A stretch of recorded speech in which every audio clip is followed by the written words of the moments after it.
Marcus, what's happening, brother? How you doing? I'm good. Yourself? Good, man. Good, man. Where are you coming in from? Wisconsin. Oh, nice. Yeah, about halfway in between Milwaukee and Green Bay. Okay, good deal. Do you know Steve Becker? Steve Becker? Yeah. I do not by name. No. He runs sport athlete performance in Milwaukee. Okay.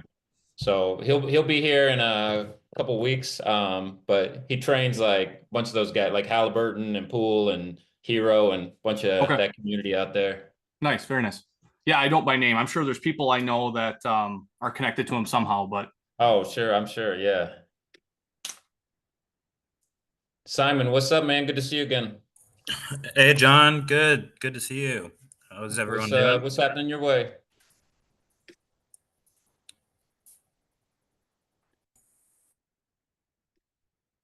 Aiden, what's up, man? How you doing? Good. Where are you coming in from? Currently in Connecticut, but I am from California. Okay, nice. Nice. Yeah. What took you out to Connecticut? Well, I go to school in Massachusetts, and I'm staying at my friend's house for right now before I go back to the West Nice. Coast. Yeah. Good deal. Connor, what's up, man? Not too much. How are you? I'm good. So you're in Canada? Yeah, I'm in New Brunswick. It's like a very small province, kind of eastern, I guess. Yeah, Okay. very Nice. small. You gonna come to one of our Calgary Surge games? I freaking hope so, man. There's cheap flights from New Brunswick right now too, so I'm hoping to get on one. Yeah, let me know. Hit me up if you're headed to any of them. We'll take care. We'll get you some tickets and take care of you. Awesome, man. Thank you. So yeah, absolutely. Yeah, I just got up here to Calgary about a month ago, I guess. We had camp and everything. So Yeah.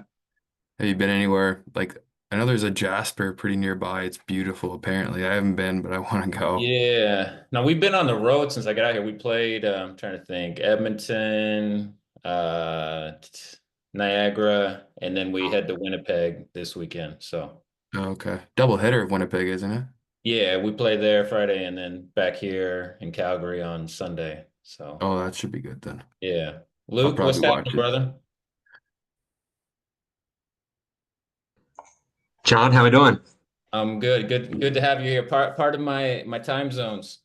Oh no worries at all. Yeah, yeah. Thanks I for should having me. I'm say excited. I've never been in Mountain Time Zone. I'm trying to calibrate it. I usually do Pacific or Eastern Time, and I'm messing up everything. So. No, yeah, that's on me. I just wanted to make sure because I saw on Slack that it was at 8, and then I was like, oh wait, is it the right time or am I tripping? But, Yeah, here we yeah. So go. did you travel with Liberty this year? I did. Yes, All right, sir. Yeah. I was at your shoot around in Middle Tennessee State. Oh, okay. Yeah, yeah. I was Nice. living in Nashville for the Yeah, last yeah, yeah. so That's awesome. Yeah, yeah. yeah, absolutely. Did you graduate yet I did. or I did. I okay, graduated nice. back in 21. So Okay, yeah. and then you're working for the team now. Yep, yep. Been with him for 3 years as on staff, and then just 2 years at GA. So Nice, very cool, yeah, man. yeah, it's That's been great. great. Yeah. Mikey V, what's happening, brother? What's up, Johnny? Good to see you again. Good to see you too, man.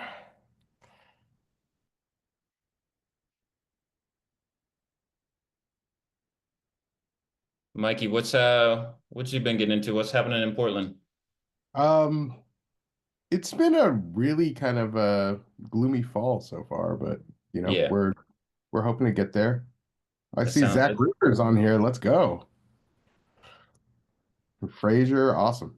Yeah, man. But um was working with somebody I knew from BAM testing. He's a strength trainer for Hampton.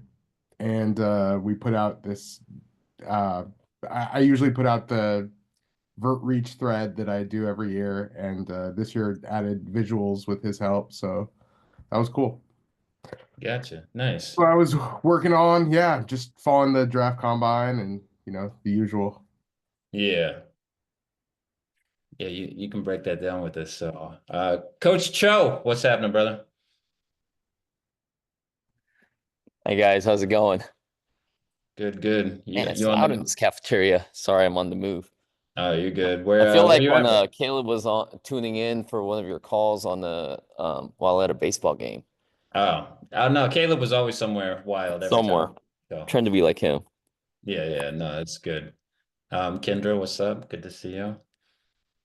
All right. Uh, Well, want to welcome you all to our Getting the Game 101 NBA draft course. We're fired up to have all of you here. 6-week program, kind of, the goal of it is to give you a 360 of the NBA draft and the NBA. So, for those of you who are looking to work in the NBA, you're going to meet a ton of people from all different aspects of the league and who've worked with players and been in draft rooms and war rooms and Kendra was a trainer. I was video and scouting. Bjorn was analytics. So we're going to be here regularly and here to, kind of help support you all. There's a raise your hand function on here. A lot of our class, it's run by you guys. Whatever questions you have for our speakers that are appropriate and in line with discussion, what we talk about is process. If it's people who are currently working in the league and we have an NBA player coming in as well, for those we ask, generally not to talk about like current players, just for what they can talk about. But for people out of the league, they're welcome. Like myself, we can talk about players and situations, and kind of whatever you guys want to cover. So anytime you guys have a question, just raise your hand on there. Like I said, appreciate you guys investing in us. We want to invest back in you. We'll do some introductions here in a little bit, but we're going to get started with Coach Cho. One of my favorite people in the world, one of the greatest coaches I know. He's coached the Nike World Hoop Summit team the last couple of years, which is one of the premier events in basketball, USA versus the world. And so he's coached a ton of NBA draft prospects over the past few years, and this year as well. He's worked with USA Basketball. He's been a high school coach, worked with NBA players, worked with a lot of NBA staff, a little bit of everything. So Marshall, great to have you here. If you want to just dive into a little bit more about yourself and your journey, and then we'll hop into some of the current basketball stuff. yeah, hey, everybody, my name's Marshall. Great to meet you guys all. I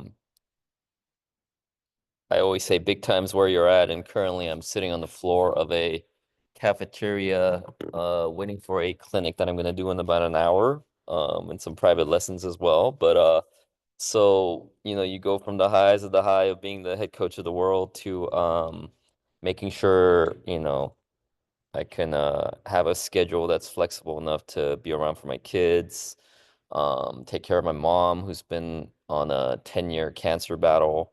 So yeah, just you know, it's perpetually trying to figure out what I'm gonna do with my life when I grow up, which I'm assuming a lot of you guys are in the same boat. So really excited to just spend a little bit of time with you guys today. Appreciate that, Marshall, and prayers to your mother, and thanks for Thank you. being here. Yeah. You know, becoming the head coach of the world team. Can you tell us just a little bit about your journey to get you to where you would be in position to get an opportunity like that? Yeah. You know, I know in the coming weeks you guys are going to talk about the front office stuff and all of that. I think there's, at some point in my journey as well, people were asking, "Hey, do you want to be a coach or do you want to be in the front office or do you want to be in administration or do you want to be on the floor?" And so 20 years ago in my youth, even though I was kind of a late entrant into this coaching profession at the ripe old age of 30, um, yeah, I thought I'll be a high school coach somewhere and I'll be happy with that. And then, circumstances would lead to itself where I'd have some other opportunities.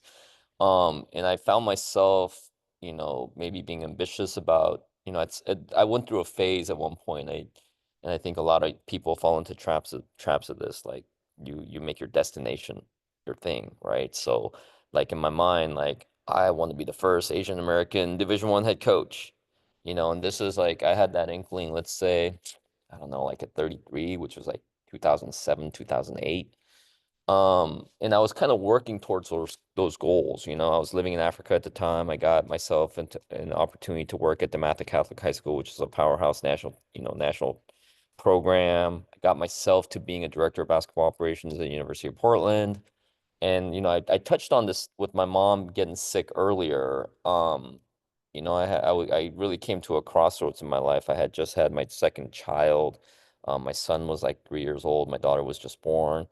Um, and I thought, man, like if I go down this path, like I won't be able to be around for my kids. I won't be able to be able to prioritize like taking care of my mom, you know? And so, you know, I don't know if this is the audience to be sharing that story with, but I think it's a reminder for all of us, like how do you, you know, when we always tell our kids like use basketball, don't let basketball use you.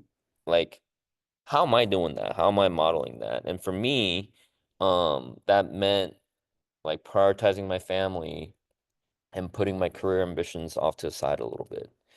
Um, Again, I think it's a timely thing that I'm assuming there's a lot of young folks on this call who are eager to get their foot in the door, get in the game, and all of that. But one of the most impactful conversations I had in my career, I had just finished my second year at the Matha Catholic. This is 2000, gosh, I'm dating myself. 2011, and I had just risen from being a assistant freshman coach to being the head freshman coach, and then I was on my way to being the head JV coach at a high school program. And I went to see a coach by the name of Mike Dunlap. And if you ever look him up, like Johnny knows this, he's a legend in the game. At one point, he was the head coach of the Charlotte Bobcats. I want to say it was the Bobcats era, not the Hornets era. You know, he was associate head coach at University of Arizona, had won Division II championships at Metro State in Denver.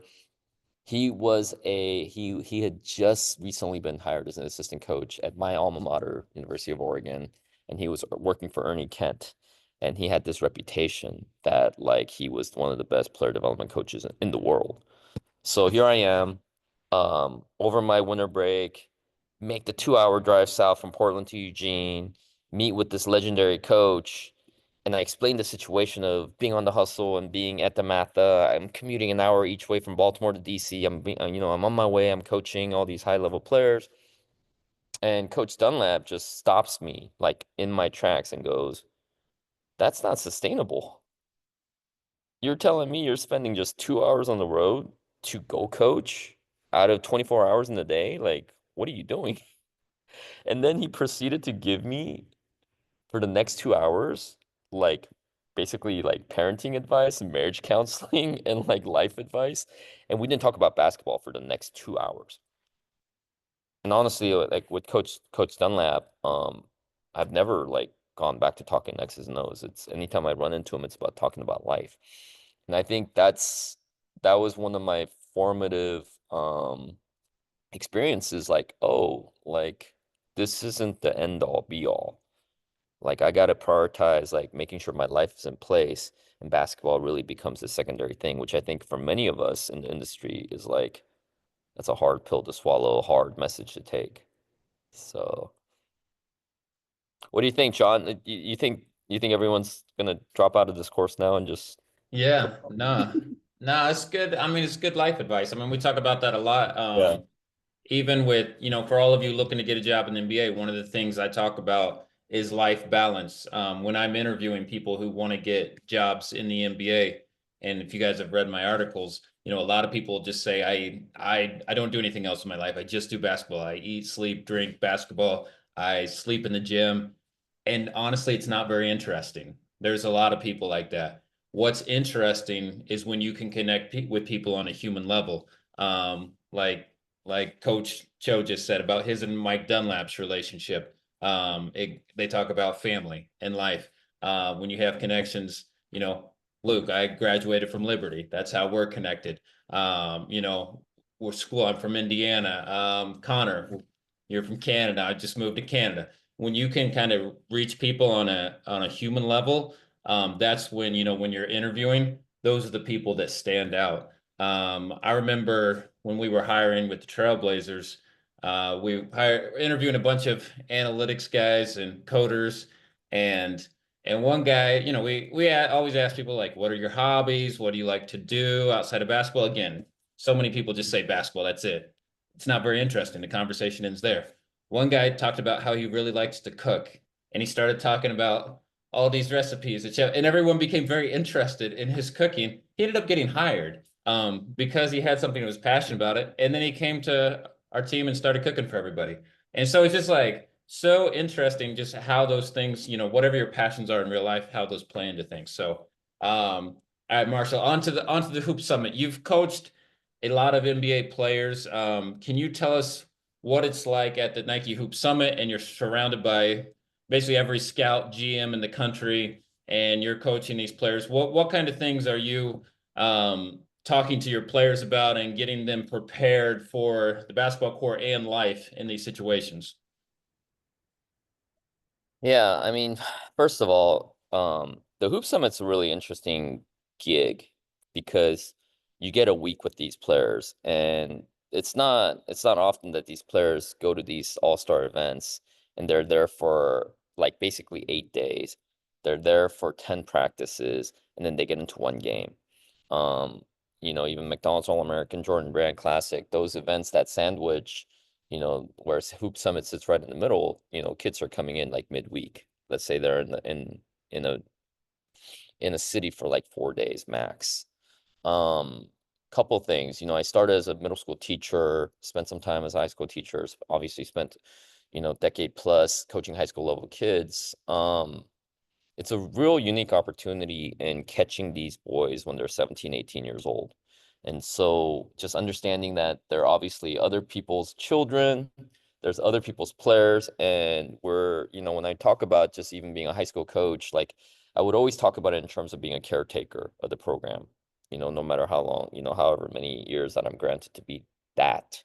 So I'm a caretaker of these young men for a week, and then they move on. So one of the things, I found myself saying this year, at least as a second year coach, was, and I said this out loud in front of our assistant coaches, in front of my assistant coaches, the support staff, the Nike folks, like I had the ambition to make this one of their most memorable basketball experiences. And that's saying something given like all the amazing experiences they've had up to this point and the points that they're going to have on, after. Speaking of our mutual friend Caleb Canales, when he was a head coach and I was his assistant 2 games ago, he did something that was really powerful. He went up to a whiteboard like this, and then he just started drawing lines like across the whiteboard. And then he goes, "Hey guys, this week is just this one little dash in a long, career that you guys are gonna have." So for him, he was saying to these guys, like, take this seriously, but also keep in perspective, this is just one game. And I remember that really left an impression on me. And for me, taking over the second and third year, I was like, you know what? Like, what I want to do is make sure that one dash is something that's not just a check mark. Like maybe there's stars around it or there's bells and whistles, there's like something shiny. Like I wanted it to be like something that's memorable, and that's something that they took with them for, for years to come, where they can reference back and go, wow, like maybe for some of them, wow, this is the first time I was really held accountable, or like first time they were really like forced to confront their identity as a Serbian or as a Croatian or as Puerto Rican, or like, in the case of a kid like we had, Taj Ariza, a lot of people are like, what's Taj doing there? And he was actually a quarter Japanese, his mom's half Japanese, and he chose into representing the world team to honor his mom and his grandma's heritage, right? And in the course of doing that, like he gained a fan base from an entire nation, right? And so I think for me, it takes an adult who is aware of where each of those kids are coming from. I did have the good fortune of working with USA Basketball Junior National Team for about 10 years, where I've seen a lot of guys come through the program and then they never like meet the unrealistic expectation the world places on them to be the next lottery pick. Well, what happens then? It's the same thing with Johnny. Like he's seen a lot of first round draft picks come into the Blazers organization. They flame out. And in the NBA, again, no boys allowed. They will just grind you up, and spit you out. And now you're on to the next thing and you're a nobody. Like you're not on anybody's radar anymore. Right. And I think for any of us, like the biggest thing I try to do is like to really pay attention and listen to them and see where they're at in this particular moment in their lives, so that I can pour into them as much as possible, and in the appropriate doses or whatever they need to be fed on for the week, like I want to do that, right? And as again, I'm talking out loud, I think maybe in some ways, like, sometimes I'm like, why am I kicking off this course for for Johnny? But I know that front office people, like, they can get easily fall into just going through, like, again, the combine stuff, the measurements, or whatever their shooting percentage, all of that, and they just become statistics, right?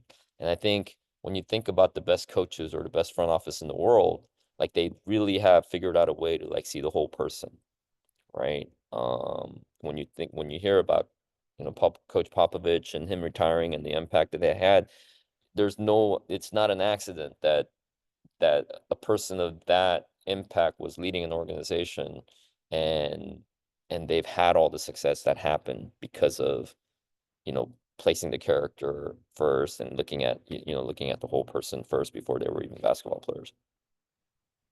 Yeah, no, that's really well said. And just to give you guys a little baseline of the Nike Hoop Summit, if you're not familiar with it, I'd say it's probably maybe it is the most, that in Summer League, the most attended event by scouts and GMs in the league. And so even for you guys who are looking to connect with NBA scouts, front office personnel, I always recommend Summer League in Vegas, and then the Nike Hoop Summit is such a great opportunity to see and meet people. Again, you guys can raise hands at any time. You got questions about Marshall, his journey, players he's coached, draft prospects. But on that note, Marshall, with the draft prospects, kind of touching base on what you just talked about, coaching with, USA Basketball, with the world team, and the different characteristics that make up an NBA player. What have you seen in the progression of the players you've coached, of like, these characteristics lead to a successful professional career? Yeah. I mean, one of the things that I'm always impressed with is like how mature these guys are, and they know how to like talk the game, and like they know how to answer questions without like revealing too much, if that makes sense. Um, I'm just always constantly amazed by like how polished a lot of these guys are and how experienced they are, you know. Um, the world team in particular, and maybe that's the thing I could touch on the most, because um, just having been their head coach, like, it's not an accident to me that there are in the most recent years, all these MVPs that are coming out are from Europe and other countries. Like, I'll just talk about like this particular game that we just coached, like across the board. And, maybe I'll circle back towards the end of your course after, John, after all these guys have had like kind of the education that you're going to feed them with. I think it's so easy to fall into groupthink, because across the board, people were like, these guys, the world team's going to lose by 25 to 30 points. And I think for many of you guys who are coming into this space, like, what do I have to offer? Like, and I'm not asking you to be that smart ass, like, contrarian all the time, but like, understand that like you coming into a space with a fresh set of eyes, and like something that's not like been hazed by like industry talk or like all the other events. Like, I have one of my former players, Dylan Senf, on the screen here. He's one of those guys who benefited from the networking opportunities. Like, he knows, like, he played for me, so he knows like I'm already a coach who's used to like coaching underdogs, even having been one of them. But like we were talking, like, no, this team's not that bad. Like, again, he had no reference point to other years in the past and go like, where everybody else is like, it's the same thing that happened. This is why like the same thing happens where like everybody on this event missed on Jokic. And I just sit there going like, how can you guys not see this? Like, from a coach's perspective, like, we have David Mirkovic, who's played with like grown men in Montenegro. We have like Bogi Markovic, who played at Mega, the same club out of Serbia where, Jokic came out of. Like, these dudes are used to playing against grown men. Omer Meyer, an Israeli player playing for Maccabi Tel Aviv. Like, he's not, man, he's growing up in a war zone. You think he's gonna be afraid of some basketball game? Like none of these dudes had any like sense of fear. They were just there to hoop. So I think just understanding that is, again, like I just take away from it like every year, like I do think there were years, and John and Mike, you guys can talk to like some world teams where they looked like they were intimidated by the US team. I think those days are starting to fade. I think we're gonna enter this new phase of, sure, you beat us in the U17s with the loaded team by 50 points, but this, now I'm playing next to like the best player from Serbia, the best player from, Croatia, the best player from like other countries, and we're formed to like make this Avengers team that's going up against the US super team. Like, no, it's a game. Like there's nothing to be there's not a fear factor, as you guys have heard many times over with the US players when it comes to that stage anymore. Yeah, definitely. Mikey V. Hey, What up? Marshall. Just I you have four guys. Well, I guess five with Bogey. But yeah, you have four guys kind of going through the draft process that you coached last year with the world team. And you got VJ Edgecombe, Nolan Traore, Kami Malawach, and then Kasparas Yakushonis.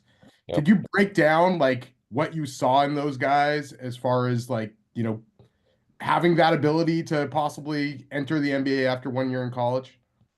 Yeah, you also left out Will Riley. Oh, Will Riley. Yeah. No, he was on my Who else? list too. Yeah.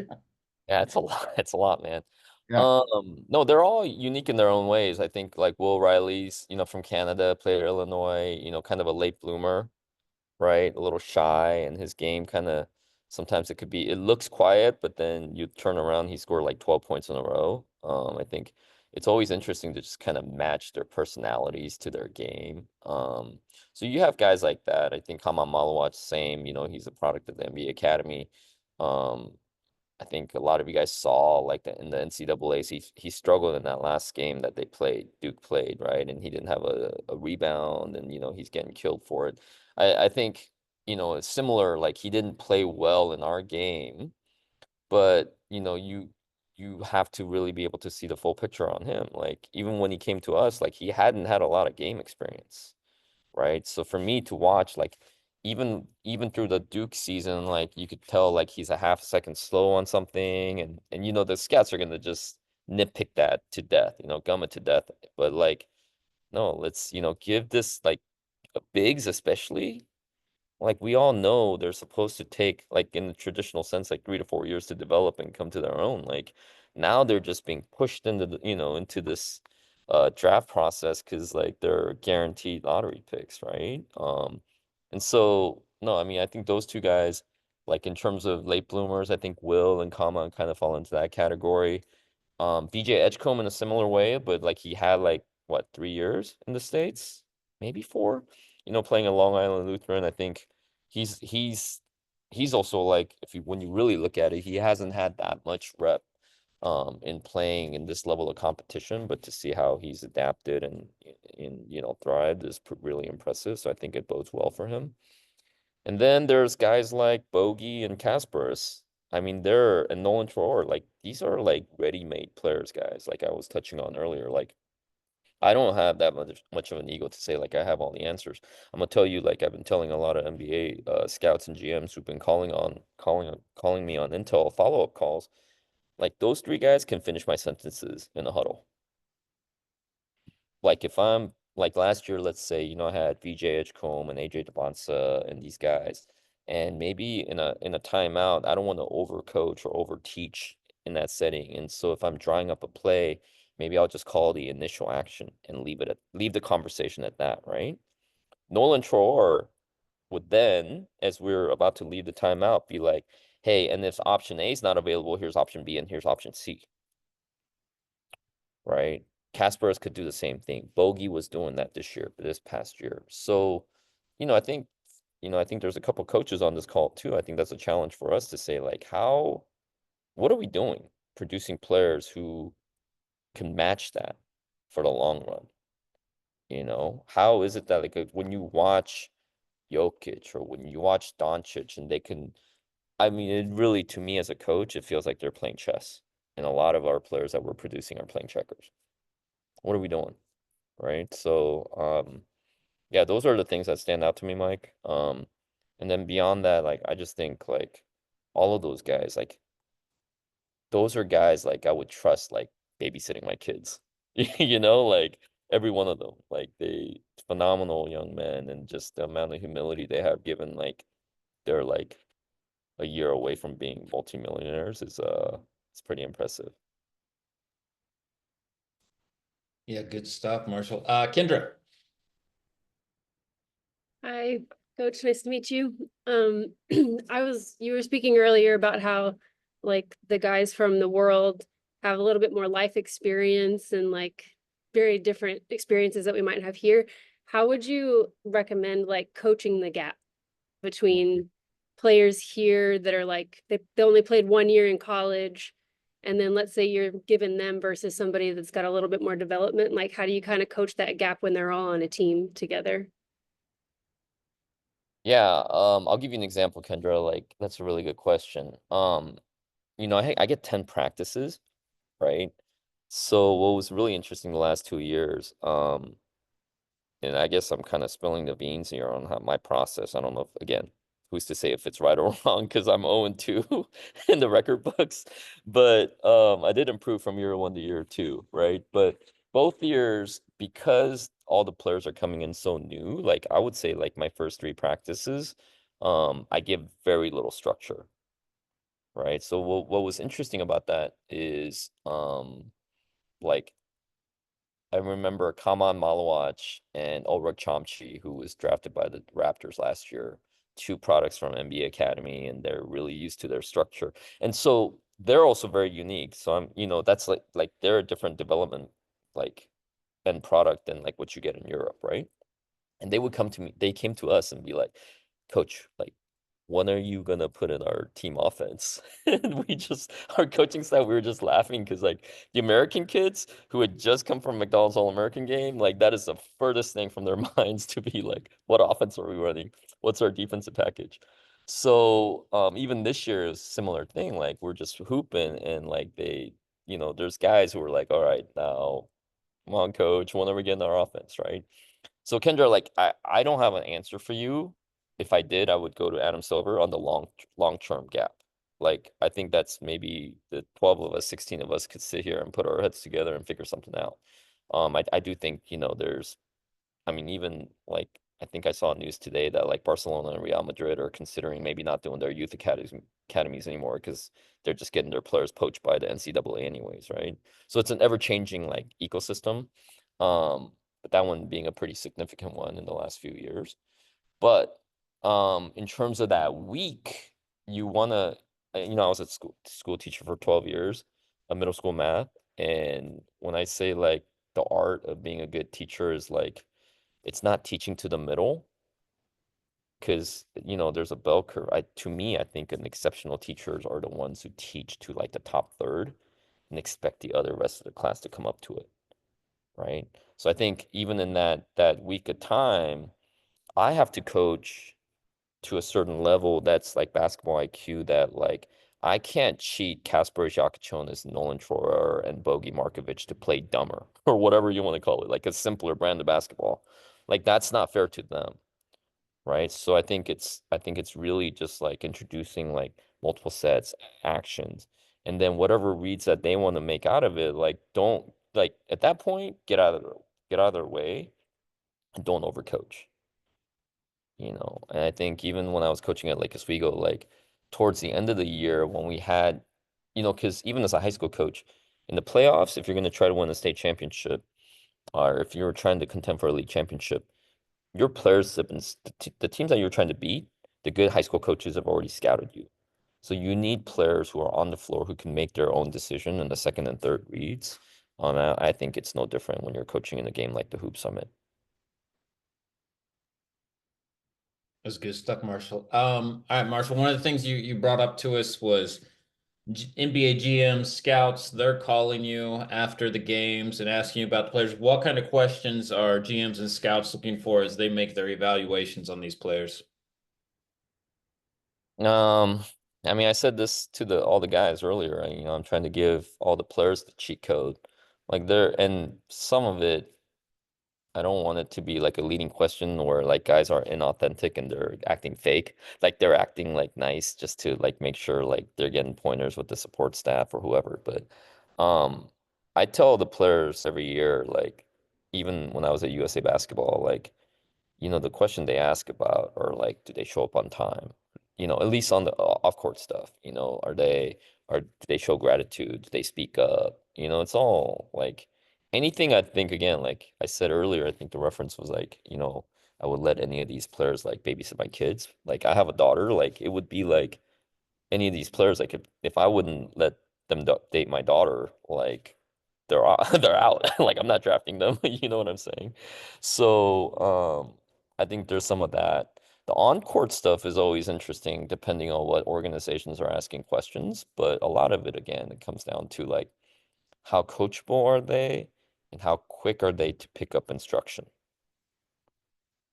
How willing to be coached are they and how are they able to take instruction and how long does it take for them to apply it onto the court? Do you have to give the same instruction multiple times, or can you say it once and the player gets it? I think that's a question that comes up often. No, it makes a lot of sense. Yeah, as Marshall just said, like, and as you guys are evaluating players and the prospects in this draft, I don't know, even like what you just said there, Marshall, made me think. I was having a conversation with the coach the other day, but it's like every NBA team already has their star. The one guy coming into the draft this year who might be the guy is what you would think is Cooper Flag, yet he's joining a team with Anthony Davis, so he's probably not the star yet. And Yeah. so every player in the draft has to figure out how to fit a role on a team. And so, NBA teams, if you're drafting the top 5, you are trying to draft a cornerstone of your roster, but more than likely you're looking for a guy to fit around the 2 to 3 core guys you already have, which means the questions then you're asking as a GM scout are, questions about this person's character, timeliness, work habits, and how is that going to fit in what that team is already doing. And so that's where, as these NBA teams, and Mikey's one of them, gathering intel and measurements and stuff on players from like 14, 15 years old, and they're building that database of information to get to know that player. And so that's where like the Nike Hoop Summit is such a formidable event because everyone's there. And at the draft, you see players from the Nike Hoop Summit that'll go 10 spots higher than they were expected to go, or in the case of Jokic, 20 spots lower, which is just a complete miss by every single person at the event. But the reason the players that jump so high, like, I'm just trying to think of like the Bizback Biombos of the game. Yeah. It's like, he has 6 blocks and actually might add like 9 blocks. I don't know. He dominated, but it's like for a lot of those GMs, that's the only time they ever seen that player play. And when you go overseas and you're scouting players, you can kind of think like no one else was in the gym. You're the only person in the gym. You're the only person who saw this. Even like with Giannis, not every team saw Giannis when he was overseas. But at the Nike Hoop Summit, because they're all sitting next to each other, every single person has seen this player. And so if you want to go get him in the draft, you've got to go up and get him. And so that's where players at the Hoop Summit, just one good game can catapult them to top 10, top 15 pick, even if they weren't expected to be. And then the ones Marshall is coaching, the Europeans, it's even more like people like NBA teams are drafting a lot of what you're projecting players. And as you guys do your big boards and everything is a projection. And international players honestly have a higher projection rate because there's an unknown. And people love unknowns, they love mysteries. That's why high school players got drafted so high. Or in the case of Kobe, not high enough, but a lot of them went higher than they should because there's a mystery around them. And that means, hey, there might be a higher ceiling, and everyone's trying to hit a home run. And so that's where you see, players who are really good college players tend to slip in the draft, because teams think they've already achieved their potential and they want the guys who haven't achieved their potential. Marshall, do you have anything else you want to add to NBA Projections Hoop Summit kind of? No, looks like I have some kids I gotta go hit up in the gym here a little bit. So let me get up and get moving. But John, no, just thank you for doing this. I think it's awesome that, I said this in a tweet or LinkedIn post, like I think a lot of people who've gone through the NBA rigors or the ringer, or, are oftentimes like, hey, I did this, and kind of pat themselves on the back and call it a day. I applaud you for doing something that will impact and open doors for the next generation of guys coming in and ladies and everybody else in between. So just appreciate the spirit with which how you lead this. And for everybody else in the group, John, feel free to share my contact info. And, if guys want to follow up with questions, they're more than welcome to. Awesome. Well, appreciate you, Coach Joe. Just Yeah. before you take off and head to your camp, any words of life advice, wisdom for everybody that you would leave before you take off? Oh my gosh. Stretch often.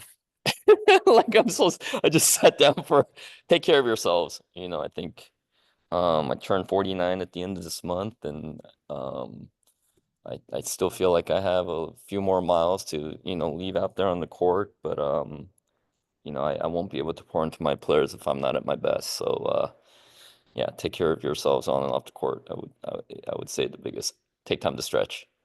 Awesome. That's a good word, Marshall. All right, brother. We'll catch you later. All right, nice to meet you all. Take care. Thank you, Marshall. Okay, bye-bye. All right, guys. We wanted to get things kicked off with Coach Cho before he heads to his camp. But I'm going to introduce you to some of the other people sitting in this class right now who are going to be here with you the next 6 weeks. And kind of go through, the process of what we'll be doing at the end of tonight, like during this week. Bjorn's going to talk a little bit about some of the projects we're going to be doing. You guys kind of, you'll kind of meet each other. Hopefully I'll start asking some more questions. You kind of get to know how each other think. If there's someone in class, you're like, man, I'd love to be on their team. Like we're going to put you in front offices of 3 to 4 people. And so you guys will be grouped up. And then each week we'll have some like mock drafts, blind resumes leading towards the end of class when we'll have our own mock draft for all these prospects. And so, that's where, we want you guys to start evaluating players and prospects and going through that, and you'll learn, we'll have all kinds of different things coming for you, but we'll go ahead and kick things off here, introduce some people. So I'm going to introduce Bjorn Zetterberg first. He heads up a lot of the blind resume projects. We work together with the Trailblazers. He was in analytics, and then he was in the scouting department as well with Orlando Magic. Works for Cerebro Sports, which is one of our partners here. And so, Bjorn, take it over, brother. Yeah, what's up, guys? Yeah, quick background, just kind of on my experience that Johnny touched on. Had a NBA draft scouting website for a couple of years after graduating from Oregon back in 2010. After that, did a season of advanced scouting for the Idaho Stampede, kind of concurrently early on when I was doing the first of my 7 years in Portland in analytics and basketball operations. And my website that I had for scouting was a natural like portfolio to help me get noticed by Portland and a natural in there. So I'm sure that's will be something we cover in the coming weeks. But yeah, after my time with Portland in 2018, landed with Orlando. From networking, and a contact I had held for close to a decade prior to that.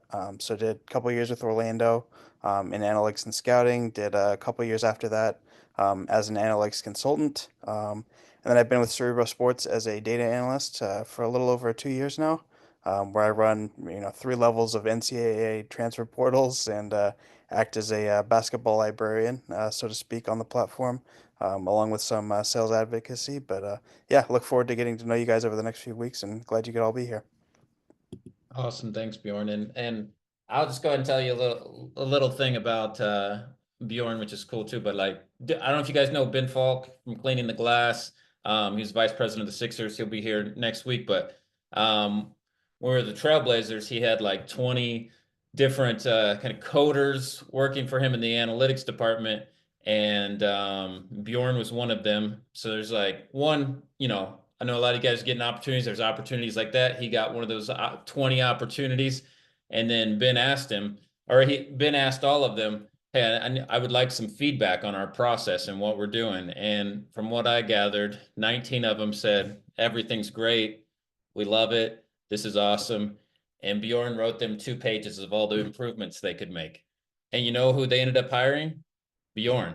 And so that kind of goes along with, one, being honest, but also we call Bjorn the master of feedback, because he's fantastic at giving feedback and responses, and those things are so valuable to NBA teams. And that's one of the things, when you guys are going through your process of getting feedback and giving it back, and how important that is. Next guy I'm going to introduce, our guy Mike Weisenberg. Me and Mikey V, we met at the Nike Hoop Summit around 10 plus years ago. Mike was someone I just saw at any basketball game I was at in the state of Oregon, whether I went to a University of Oregon game, the Nike Hoop Summit, Trailblazer games, I would run into Mikey in the hallway everywhere. And then it wasn't until a few years ago where we actually connected. We did a basketball event together, got to know him. Mikey's one of the foremost basketball scouting minds, worked for NBADraft.net. Like I said, measurements. He works with BAM testing, all kinds of, he's worked with Pro Insight and with us and all over the place. So Mikey, you want to tell us a little bit about yourself? Yeah, just pretty much grew up a basketball, coming out to Portland, visiting my grandparents, got into basketball. Went to my first ever basketball tournament in Toronto and saw a young Jamar Johnson and Caron Butler and David West. But yeah, from there, went to University of Oregon, got involved in basketball by just I was posting on the NBA Draft.net message board, and the person that ran the site saw one of my posts, asked if he could put it on the site, and from there went to the Nike Hoop Summit where I met Johnny, Bjorn, and Sonny, and yeah, from there, like most of my best friends in basketball met at that event. Got to meet a lot of people with teams as well, which was great, and see a lot of upcoming prospects, and just kind of grinded into it. Worked with Draft.net, worked with Pro Insight, and have gotten to do some stuff with BAM testing. This was my second year doing the Portsmouth Invitational Tournament. Just fascinated by the whole process, and that's why I love being a part of this. So yeah, it's great meeting everybody, and I have a lot of Hoop Summit stories, like Johnny even talking about that. Like, Jokic had one scrimmage where he was ridiculously dominant, like didn't stand out for a little bit, and then like had this scrimmage where I was like, he was the most dominant scrimmage like I've seen in my 3 years doing this. And then even like Alexia Jinsa being drafted ahead of Serge Ibaka because he had a great Hoop Summit week, like, yeah, lots of things come from that event. But yeah, just excited to be part of Get in the Game draft cohort once again. This is our, Keystone class, so excited to have you all. Yeah, definitely. Thanks, Mike. Next person to introduce, Kendra Cheney is with us. Kendra was started out at Oregon State and then was with a trainer with the Portland Trailblazers, and then is also the trainer to the NBA referees. So Kendra, you want to tell us a little bit about yourself? Hey guys, Kendra. I'm sure I'll get to know you guys a little bit more in my background. I have always loved basketball, and just knowing people and making those human connections is how I even got an internship with the Trailblazers. It was never my plan to go to the NBA. Somebody thought of me and said she'd be good for this, and then I ended up going that direction. So you just like never know what that path is going to be for you guys. I am an athletic trainer, like Johnny said, and the draft is always really fun for me because there's so much stuff going on in every department, especially ours. So we are scrubbing the internet for anything that anybody has ever had happen to them while they played basketball. So it's a little detective mission working with front office and corroborating things. So I'm excited to see how this class goes and excited to meet you guys. Yeah, and in a couple of weeks, we'll have like a whole week of kind of health, fitness training. And that's where bring all your questions to Kendra at that time. We'll talk about green flags, red flags, yellow flags, pre-draft process, getting players ready, doing medical reports. There's so much that goes into evaluations of a player. And so Kendra and some others will walk us through some of that.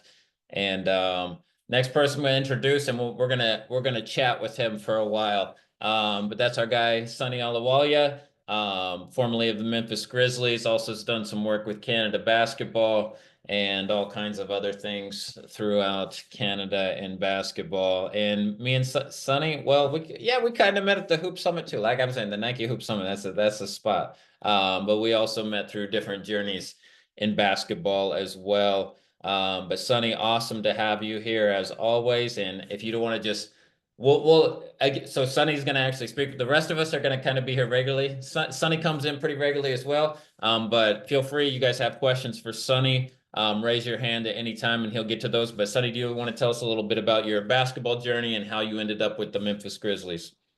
For sure. I definitely want to start by saying that I didn't know Mike was a liar. I know Mike was in the gym for the Sergei Karasev scrimmages and games, so he saw the best Hoop Summit performance of all time, but he's now changing his story because Karasev didn't work out. So that hurts me a little bit, but that's okay. We were all there, Mike. We know what we saw. As far as how I ended up with the Grizzlies, I was kind of always a basketball side hustle person. Just kind of did it on the side for fun, probably what a lot of you guys are doing right now. And then just had some of my project work shared with different groups of people, and was lucky enough to land a full-time role with the Grizzlies in 2019. Nice. Can you tell us a little bit about around the draft time? What was your role with the Grizzlies like? What were you doing? So there were 5 of us that were hired at the same time. We were a pretty small front office, so really it was just all hands on deck, like really anything and everything that you could do to support. My role in the draft process was strictly intel. I never did any player evaluation. It was intel only. And then yeah, around draft time, it was, you probably know about the Grizzlies. We were pretty meticulous around draft stuff, so we were having 5-6 hour long calls almost every day, probably 6 days a week for just discussing different players. In-person workouts, we probably worked out every person that we could. I don't know if there's a limit to how many people you can work out, but I'm sure we hit it. And really just like, get guys from the hotel, walk them around, get to know them a little bit, get guys from the airport, work out with them, whatever is needed. You're just around the facility to help out. All right, talk to us. You got 5, 6, 7 hour calls. Can you tell us what kinds of things you're discussing about draft prospects during those calls? We were we were always asked to be completely honest. So if like what just happened with the Sergei Karasev situation, obviously I'm pretty upset about it. So I'd have to let Mike know about it. And it was a nice discussion where a lot of people who work in the NBA are pretty opinionated, and they're especially opinionated around draft picks. So it can get pretty fun pretty quickly. No ill will towards anyone, but just a lot of like, you're a fucking idiot, or I don't know what you were watching. There's a lot of that. Yeah, so when you say you had like kind of 5 main guys, what kind of projects are you guys doing to prepare for the draft and to evaluate players? Our group would do all of the video breakdowns. So not different from what you would see on like ESPN or on a YouTube now. We would just kind of take our analytical lens on things, work with the analytics group, and then work with the coaching staffs a little bit, depending on how much they watched, just to put together a little highlight video, and the video that would eventually get seen by ownership, and that would get pulled up kind of in the draft room when you're looking at guys. That was probably my biggest contribution to the draft process. But yeah, it really is like there's so much discussion happening. I mean, you heard Coach Cho, the way he was talking, he's probably talked to hundreds of NBA guys. You can tell from the way he answers questions, the kind of questions that we would be asking. It's really like no stone left unturned. Anything that you can tell me about this kid, I want to know about it. Yeah, no, absolutely. Yeah, and just to speak on that, like in the video sense, that's where I started in the video room. And yeah, there's like layers to what you're preparing. The first thing you're preparing video for the draft is the scouts and the general manager.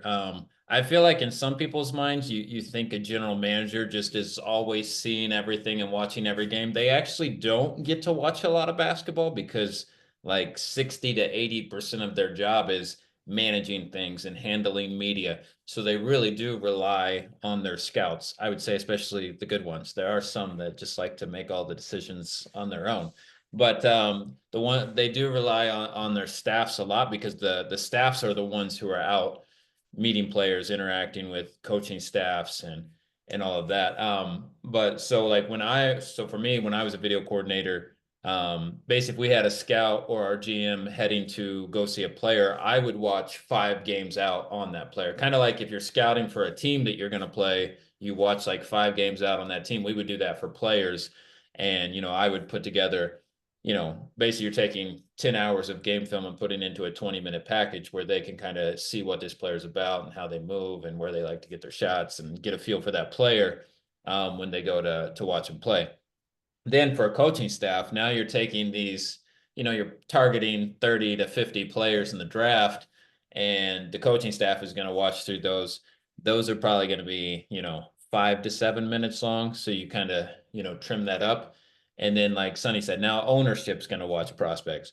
Owners aren't going to be watching 50 prospects. Obviously, basketball tends to be more of a hobby. So they're probably going to watch the 10 to 12 guys you're locked in on, and it might be 2 to 3 minutes. And a lot of times owners, they just want to see highlights. Like what is this guy capable of? They want to see fancy dunks. They want to see long 3-pointers, block shots. So you're almost just creating a highlight package for them. And that's where in the draft, things can get really screwy because everyone has a great highlight package. So owners might just see you're not going to show them a bunch of turnovers or that this guy can't handle the ball or this guy has bad feel or he can't pass. And so owners have a lot of say in the draft room.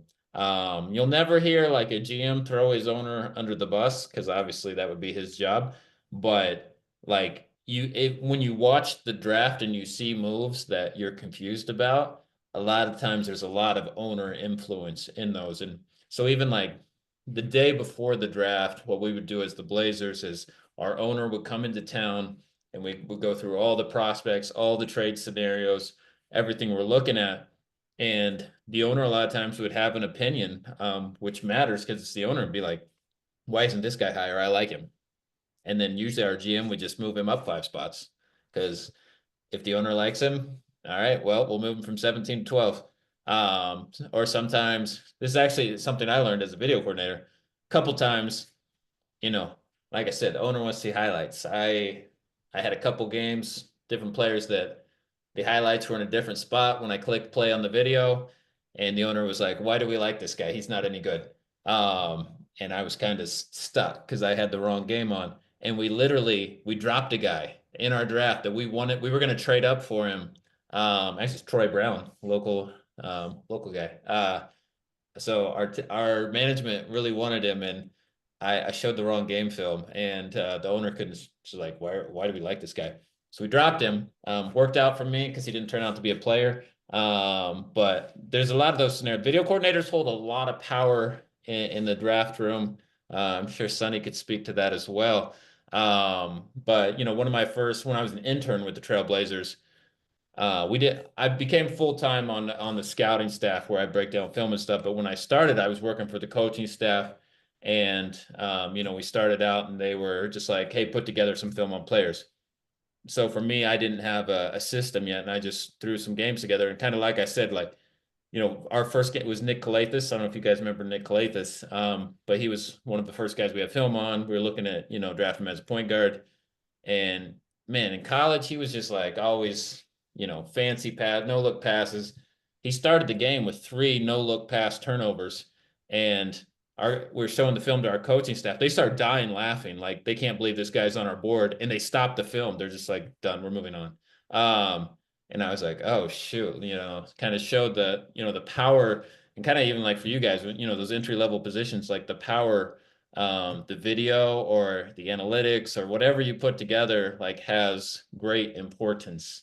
All right, Sonny, you talked a little bit about just like the all hands on deck, you're picking up players, workouts. Can you tell us a little bit of what that part of the role is? Yeah, we were lucky that our group was super organized. We kind of had one central point who organized everything.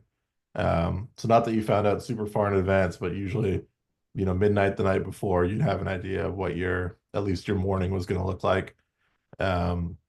And then it's really like just getting guys to be comfortable around you, I think is the hardest part. So, we had probably in a week, maybe 50 to 100 guys would come through the gym. So just knowing a little bit about where they've been, how many teams they've worked out for, because then you can kind of get intel from them without them even knowing it. You're asking how their last workouts went. We had both the Martin twins in my first year, and these guys worked out for basically every team, and they were taking, sometimes not even a day off in between workouts. So it was cool from that perspective, just to understand a little bit more about the process and a little bit more about what guys go through, just to even try to crack never mind the draft, but even just like the summer league rosters, exhibit 10 roster or exhibit 10 contract, stuff like that. Like it really is a grind for those guys at the end. And like our group loved those, were like where we thought we had an advantage, just picking those kind of guys. And also you guys did Memphis Grizzlies. You guys always draft well. Yeah, it's interesting. Sonny brought up like just those situations, all the different contracts. Like obviously the top players can choose where they work out. I mean, I love football and the draft as well. And like we saw what happened with Shadur Sanders. He refused to work out for a bunch of teams, and boom, he's in the 5th round. Like it's crazy how that stuff plays out. But like you really have, like, to me, in the draft process for these guys, the agents are really key because a guy might be working out for 15 to 30 teams in the span of a month plus. And some agents send players just anywhere that, they'll be in Boston and then they'll come to Portland and then they'll go to Charlotte and then they'll go to San Antonio, and these guys are dead and they're not performing well at any of these workouts. But you get a good agent, he's going to send you from Portland to Sacramento to Golden State to LA, and you're going to kind of stay in the same time zone. And so as an evaluator, that was always something we had to keep in mind of, where's this guy flying from? Where is he headed to next? How many workouts have they done? And then for that player, like I said, their agent who's scheduling all this workout is a key to the process of making sure that their player is able to perform at each workout they have along the way. Mikey V. Sonny, Sergei Karasev didn't dribble or pass, but he Didn't need did to. also not miss a shot. He didn't need to. Yeah. But my question for you is your first draft with the Grizzlies, you guys took Desmond Bane and Xavier. And what was did going through that process kind of change how you saw things, like drafting Desmond Bane and Xavier Tillman Sr. and what was like that conversation like, taking those two upperclassmen at 30 and 35? My first draft, I think, was the year before that, but still a super valid question. Tillman had a relationship with Jaren Jackson, and he's like an adult. Xavier Tillman's like a 40-year-old man, basically, in a 22-year-old's body. So as much as you believe in him on the court and what he can do, he probably has a pretty low ceiling to his game, but was a great fit for what we were looking for. Didn't have a ton of vets on the team.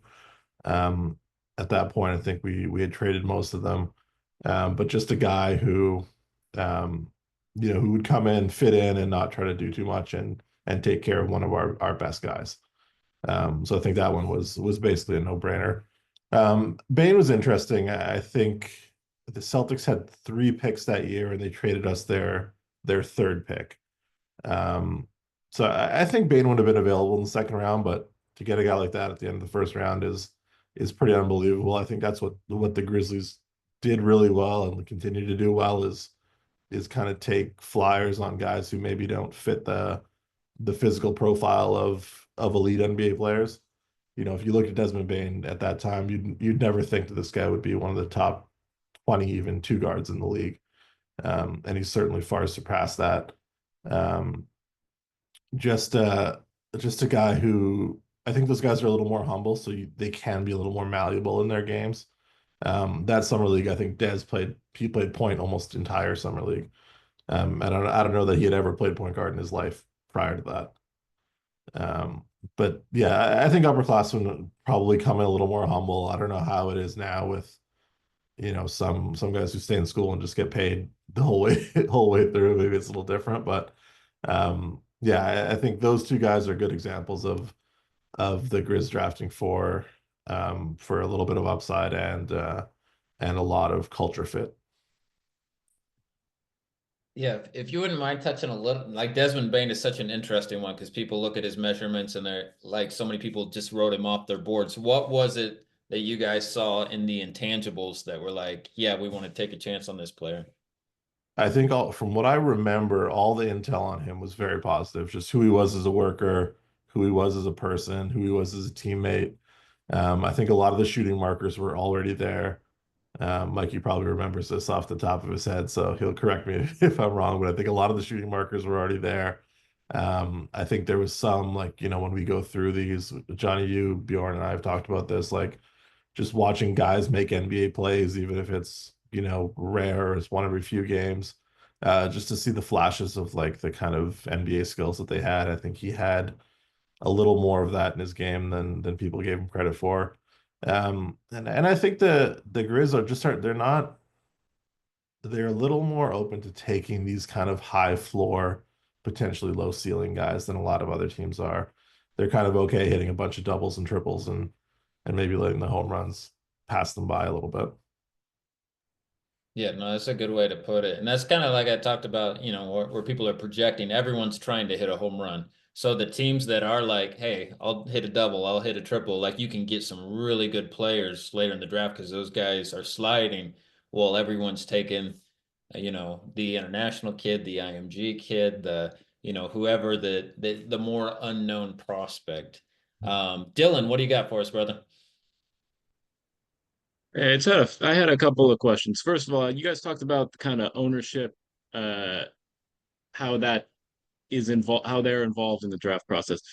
Is that a how like I know it's not obviously the same for every team, but how like different is that kind of aspect of the team management side, like across different teams? Like, is are owners going to be like kind of in really involved in the draft process for every team, or is that more so some teams than others? Um, I would say it's generally every team. The owner is highly involved now to different levels of highly involved. So most of my time with the Trailblazers, Paul Allen was the owner. Paul Allen loved basketball. So like, I mean, he's one of the richest men in the world. He's always out on his yacht around the country, and he would be having us send him game film on his yacht in South Africa and Australia, like always like love basketball. So that's where when he came to draft meetings, his voice held a lot of weight. Now there's other situations, you know, Sacramento with their ownership group, like it's a fascinating situation because they're a very unique franchise. And I don't know how much you know about, you know, Vivek and his situation, but he kind of wanted to treat the Sacramento Kings like his middle school girls basketball team because they used to play 4-on-5 and press a lot and win all these games by 30 points in middle school. And he wanted to run the Kings like that. And so that's where you see so much dysfunction in their organization and chaos and firing people. A lot of the coaches refuse to play 4-on-5. because it doesn't work in the NBA, leaving a cherry picker behind. And so they were firing out, like Mike Malone. Obviously, he was there before his success with the Nuggets, and they fired him because he wouldn't play 4-on-5, and George Karl and all these guys. So that's where I'm just like, owners, they have final say. And so when you're dealing with drafting a player, these players get guaranteed contracts, millions of dollars.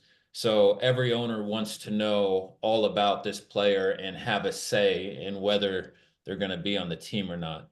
And then, in the NBA, we call it new owner syndrome, which I think we saw, well, I was going to say most recently with the Suns, but we saw it with Dallas as well. The Dallas owners, I don't know if I should say this, if I ever want to work in the NBA again, the Dallas owners don't know basketball. You could tell that in their interviews. You could tell it with the players they compared Luka to. Like, he needs to have a work ethic like Shaq. It's like, what are you talking about? Like, you obviously don't know basketball. So that's a situation where the GM had the power to sway the owner's opinion because the owner didn't know basketball. Then you go to the Phoenix Suns situation where the owner loves basketball and wants to win a championship at all costs and trades half the team for Kevin Durant. Probably not a good move. Bradley Beal, even worse move. But he kind of, obviously, he loves basketball. He loves star players. Is that a way to build a roster? Probably not. Actually, I would say definitely not. But that's where these owners, obviously James Jones, who was the GM, he turned down those Kevin Durant trades over and over and over. The first day the new owner comes in, the trade goes through. And so it's obviously not a James Jones deal. It's a ownership deal. So anyway, Sonny, Bjorn, Mike, you want to jump in on that as well? Yeah, I can go. We got to interact with our owner pretty often. He was a basketball guy and really loved the game, but he was also confident enough to be okay with who he handed the reins to. Like everything mostly ran through Zach and our organization, and he spent the most time with the owner, and the information was always filtered through him before giving it to ownership. And I think that was for a reason. Um, yeah, you hear these stories about different ownership groups and what they they do and don't know, and then all of a sudden, you're talking about people's egos, and I think it's important to remember too in this context, like coaches, front office, and ownerships all see the game very differently. So a draft is like the perfect time for those differing philosophies to really collide. So it can be like a very interesting time to be around a team. I think the good teams involve their coaching staffs in the process, and the bad teams just don't. Yeah. Yeah, I'll go back to Portland. We dealt with some crazy. Our GM got fired hours before the draft one year, and then they let him run the draft, and then he was fired after. It was like owners do all kinds of crazy stuff, but it's like it typically doesn't get out to the public because the GM takes the bullet for everything. And so I think that's where, like, even the Dallas situation, everyone was really trying to figure out what happened. And I mean, I think everyone kind of settled on it was Nico Harrison's decision, and he was just dealing with some owners who didn't understand basketball. And obviously, Mark Cuban, he started coming out and sharing his own version of the story because he didn't want the bullet to fall on him. And so he was trying to say, like, oh, I would never do that. And so there's just all kinds of, different dynamics with ownership and things. Dylan, did you say you had another question? Sorry, I was muted. My other quick question was just like, would you guys say that, like, where do the more like kind of stubborn opinions lie? It's like, would you say that they're more like in like if you're in a draft, if you're drafting and you have like a first and second round pick, and would you say that like if you're drafting higher up, that's where the more kind of like stubborn opinions where people hold, or like people are more likely to kind of stick to like willing to talk about like different opportunities for like a first round pick rather than like a second round pick where it's likely that not everybody has the same kind of like knowledge on each available option, or like for like the last roster spot or like a summer league roster or something like that? Yeah, Sonny, you want to take it? I think it's a really interesting question. It's probably hard to separate out because a lottery pick is a pretty high leverage thing. You're hoping you don't end up with too many lottery picks in a row. So guys are probably more demonstrative in their opinions, I'd say, but like the end of the roster decisions are, I've had just as many fiery discussions with like, who should be coming off the bench in the G League as who should be a top 5 pick in the draft. I think the good thing about the NBA is it's so hierarchical that people know that they can say their piece and then just let it go. Like at the end of the day, there's very few of us who actually have decision-making power, and especially like end decision-making power on draft picks or trades or anything. So, if you work for a good organization, you're comfortable to say your piece passionately. You have a strong opinion, and then it's gone the next day. Like the draft that Mikey was talking about, I almost wore a Peyton Pritchard jersey to work. Like that's how much I love this kid. But it's my job to give my opinion and how excited I am about a guy, and then let it go. It's because it's not my decision to make at the end of the day. Yeah, no, that's well said. And I agree with Sonny. Like the arguments for the top 5 are the same as for the two-way player.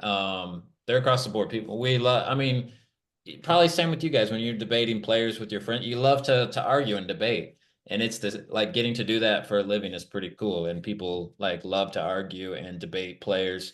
Yeah, so Sonny, that was very very well said. I would say like the debating, it typically is a lot hotter without the GM present. When it's just all the scouts around, all the scouts feel safe to share their opinion and to go at each other. As soon as a GM walks in the room, people become a lot softer on their opinions. And so that's where, in my personal opinion, like GMs who embrace their scouting staff and embrace everyone having a voice, people will feel more comfortable to share. I'm trying to think. I think I worked for 4 or 5 GMs with the Trailblazers and saw like a lot of different ways. But the ones who are more collaborative and people felt like they have opinion, you'll have those heated conversations amongst everyone. Generally, what I saw from GMs is people die down their opinions when the GM walks in the room. So the arguments tend to happen. The scouting staff, everyone always debating players, ranking players, and all that stuff's important, and that stuff makes it to the GM. But when the GM walks in the room, people it's like kind of going back to everything is about relationships, but it's like those who are closest to the GM are the ones who feel safe sharing a differing opinion on a player, which to me is typically a GM has maybe like 1 or 2 guys in an organization that they're like, these are my guys. I'll take their opinion. I'll change my opinion because of them. And other than that. And so, and then like, even like when we would hire new GMs, they would typically bring in 1 to 2 of their own guys, and those would be their guys. And then everyone else is kind of the staff bringing information, bringing intel, bringing scouting reports to those people. So, great questions, Dylan. Also, everyone is welcome to ask questions. If you see on the react button, it's a hand raise. Feel free to jump in anytime. And plus we'll open up. We got another speaker coming in here in a bit, but if you have questions for Mikey, Kendra, Bjorn, me, Sonny, feel free to raise your hand anytime. All right, Marcus, what do we got, brother? Yeah, I don't know if now is the time to ask it, but I guess for you or Sunny, in terms of like when you guys are gathering all the information, like, I mean, what type of softwares are you guys typically using to bring all that in together? Is it everybody using the same across the league, or has everybody got kind of a different system that way? Sonny, you want to go? Everyone's got something different. We had a database that was built on this is going to get nerdy, but it was built on like a pre-Microsoft Access kind of backend. I've seen teams who just do everything in Google Sheets or just do it like on a Google Drive. You would be shocked for for how big of a business the NBA is, the lack of professionalization in some of those places, software wise. Yeah, I was gonna say the same thing. I think every single team basically has something different. When I first started in the leagues, that's, I don't know, 18 years ago or so. A lot of teams were using a not a public, but like trying to think Synergy and sports. Some of those places had a platform that everyone could use to put their information in, and then you're just trusting that Synergy or whoever isn't going to share that with the rest of the league. And then as technology advanced, teams started hiring their own like coders and web designers. And so it's pretty soon where like same thing, like for the Blazers, we built our own system. So it wasn't connected to anyone else. We were the only people who own it. We had a staff member in charge of it, running it.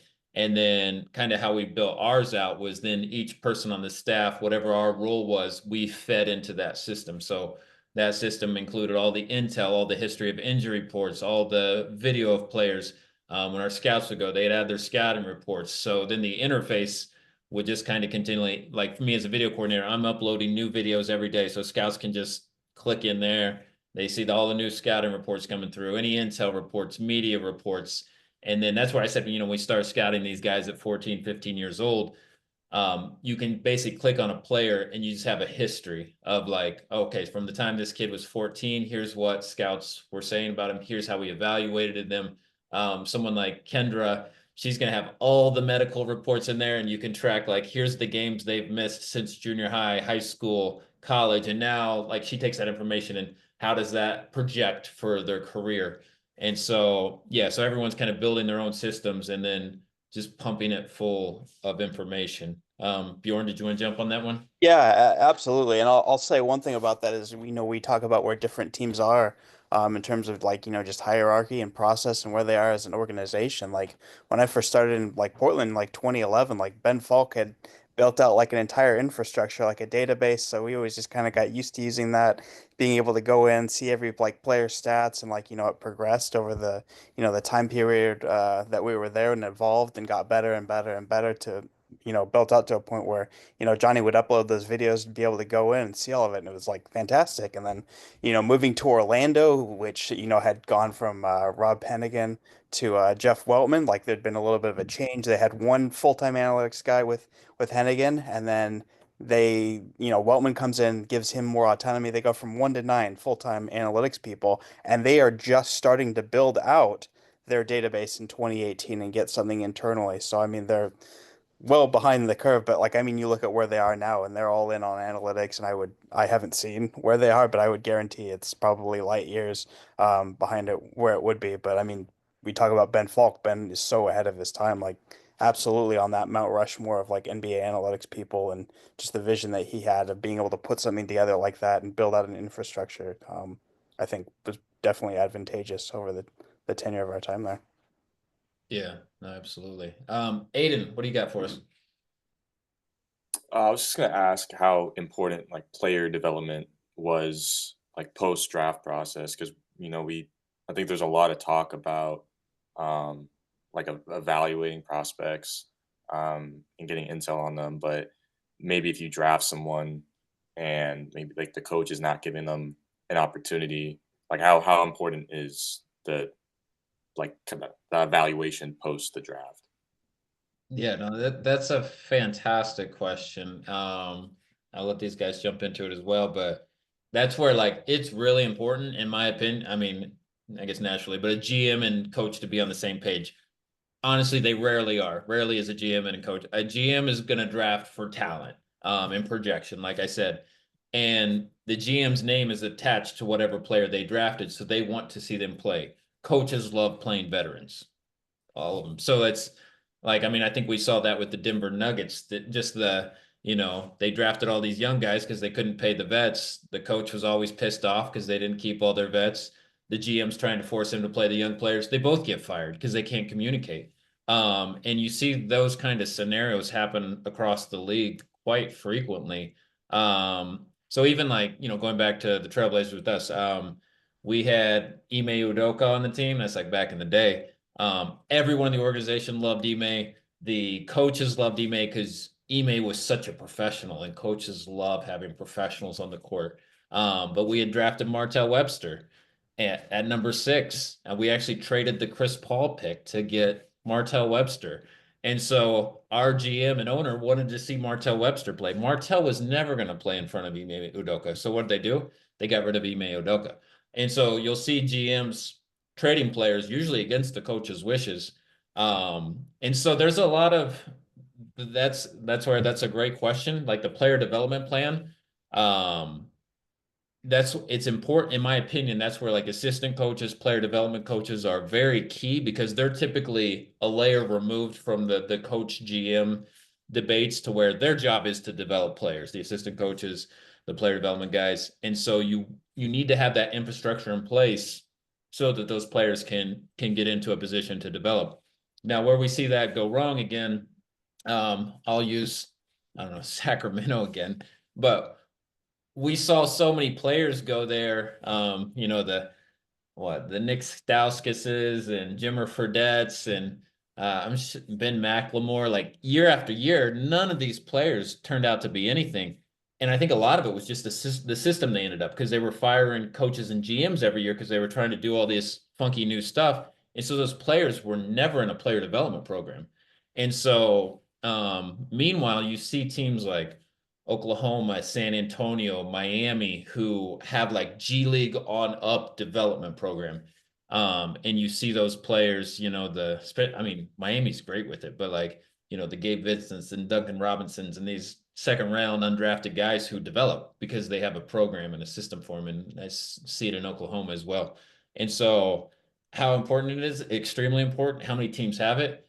I'd say just a handful, because there's so much change, and it's easy, a GM wants to see those picks play. And so there's a lot of things happening behind the scenes. And that's where I think we see, a franchise. San Antonio is a great example just because Pop's been there so long, or like Sam Presti, where Pat Riley, all those teams I mentioned, where they trust their franchise, they trust what they do. Some players are going to work out, some aren't, but you keep your process. Where most franchises are continually changing their process within player development is something that gets shifted out. I saw another hand right. Dylan, was that you or? Yeah, it was kind of a follow-up. I was actually just typing it right now. Do you think like the prevalence of the G League and like having it be more closely entwined with like a team's development process has kind of led to fewer of these kind of take the club out of the coach's bag type of trades, because you can kind of develop guys like more project type of players in the G League instead of having to have them get minutes that might be hurting your, real roster in the meantime? Sonny, you want to take that one?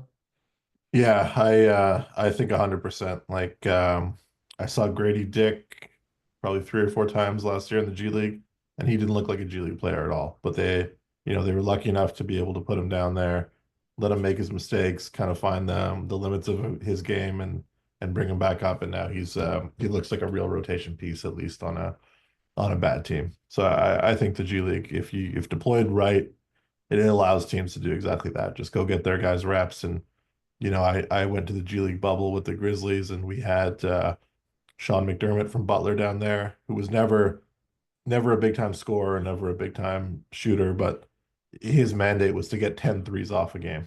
So, I had to sit with him after every game, like, here's 6 threes that you passed up just because you're a good basketball player. But it's stuff like that. You just have a little more control over that at the G League level than you do at the NBA level. Yeah, no, I completely agree. It's like you said, like a GM who wants to see his guy play, you can put him in the G League and see him play, as opposed to like having to put him in a live NBA game that a coach is never going to want him in. But you can throw him in the G League, like Sonny said, and that's where I think the G League gets a little funky. Like I feel bad for a lot of the G League players who it's like that's their league, where it's like you drop down these NBA players and there's mandates: shoot 10 threes a game, make sure you get 30 shots up. You're playing, 40 minutes. And so the G League, other players have to adjust to that, but it definitely gives, the guys who go down there a chance to really, NBA guys to evaluate those players. And I think, Duncan Robinson, great example too, because he's the same way as like McDermott, where it's like, okay, you're shooting 12 to 15 threes a game, because we want to see you. What can you do with this, and can we translate that onto an NBA court? And some guys you can, and some guys you can't. But you can figure that out in a G League context where you can't do that in an NBA game. You can't put a Sean McDermott in and say shoot 10 threes. Like, so you got to kind of test that out. And so a lot of the testing out of offense, defense, draft picks, just rules, everything happens in the G League now. The NBA and G League they've really synchronized things well especially I'd say in the last several years. Because before that, they kind of had a hybrid model, and there was a bunch of funky, but now like teams are really developing. Like I was talking to one of my buddies today who he works in the NBA, and he was asking, he's like, hey, my team wants to send me to the G League to be an assistant coach. Should I do that, or should I take, a different video job? And I'm like, if your franchise wants you, like, and wants to keep you and develop you, like, that's a great situation to be in. But I've seen that a lot with guys in the NBA. So, like, let's say you guys get a entry role as like a basketball operations or, a video intern. A lot of times, the next step is the G League. I think we're used to it looked like that was a step going back. Now it's actually a step forward where you can gain more experience in the G League because a lot of teams they just want to develop you as a staff member, as a coach, and bring you back to the NBA. So we're seeing that happen a lot now, where guys are going from entry level NBA positions to like assistant jobs in the G League and then back to the NBA. Bjorn, did you want to jump in on that? Yeah, I was gonna say, like, I mean, I've seen it in Orlando, like one of our guys that was kind of like an analytics liaison between like, the coach and the front office. Kind of leaned a little bit more on the coaching side, but I mean, when they had a vacancy for like their coaching staff, they moved him up to an assistant, and then they had an opening for their G League head coaching job. Instead of having him like be end of bench, like we want you to be the guy, in Osceola. And so then he went and took the job as like the head coach, and I would almost guarantee like if there's another job that opens up like more front of the bench, like he's developed within their system, like their organization for the last like 7 years or so, knows the drill and can like seamlessly fit and work his way through there. And another guy, like that we all know, like me, Johnny, and Sonny, TC Swirsky, was our assistant video guy in Portland, and then joins Memphis as a video guy, and then becomes like an assistant in the G League, and now he's the guy, coaching the G League team. So, yeah, I mean, if there's buy-in from the organization, they're willing to spend the time and the resources to develop you, like it absolutely can be worthwhile. Yeah, absolutely. And that's one thing, like for everyone, I always say, if you get an opportunity to work in the NBA, I say, say yes to almost any opportunity. But if you get a choice between franchises, which, some people do, like there are better teams to work for because they develop their staff as well as their players. And I think that's where you see like the healthy organizations in the NBA where it's like top to bottom. You see a lot of seamless activity between their G League and the NBA, which goes across from the draft to staff to management and everything. All right, Sonny. I mean, you're welcome to stay and take questions, but if you need to go, leave us with some life advice from you for the crew here. You kind of stole it there. The the opportunities don't come around a ton and they don't come around easy. So if you have one, even if it feels like, it's a seasonal G League thing, go do it because you'll learn a ton. Like Johnny said, the good organizations take care of the people who are in their building. And the hardest part in this game is getting in the building. So whatever you can do to put yourself in a position to do that. I think I say this every time, but whatever you're interested in, start doing that work right now because the NBA is just not typically an environment where people are going to sit next to you and train you up. Have a set of skills, have an opinion, have a process, and you'll be better off for when and if you get there. Absolutely. That's a good word as always, Sonny. Yeah, you're welcome to continue hanging around. Gotta drop off, but thank you guys for having me. Yeah, sounds good. All right, we'll catch you later, Sonny. And hopefully we'll see Sonny again here later one of these weeks in class. So For sure. Bro. later. Yeah, no, Sonny touched on a lot of great things right there. One thing, and you guys know, like I always say, like have a skill set, like the ability to do the work now. You know, again, if you read my articles, one of the things I say is a lot of people will always talk about like, oh, I have this dream to work in the NBA. It's my dream. I love basketball. I love the Trailblazers. That stuff doesn't even get anyone an interview.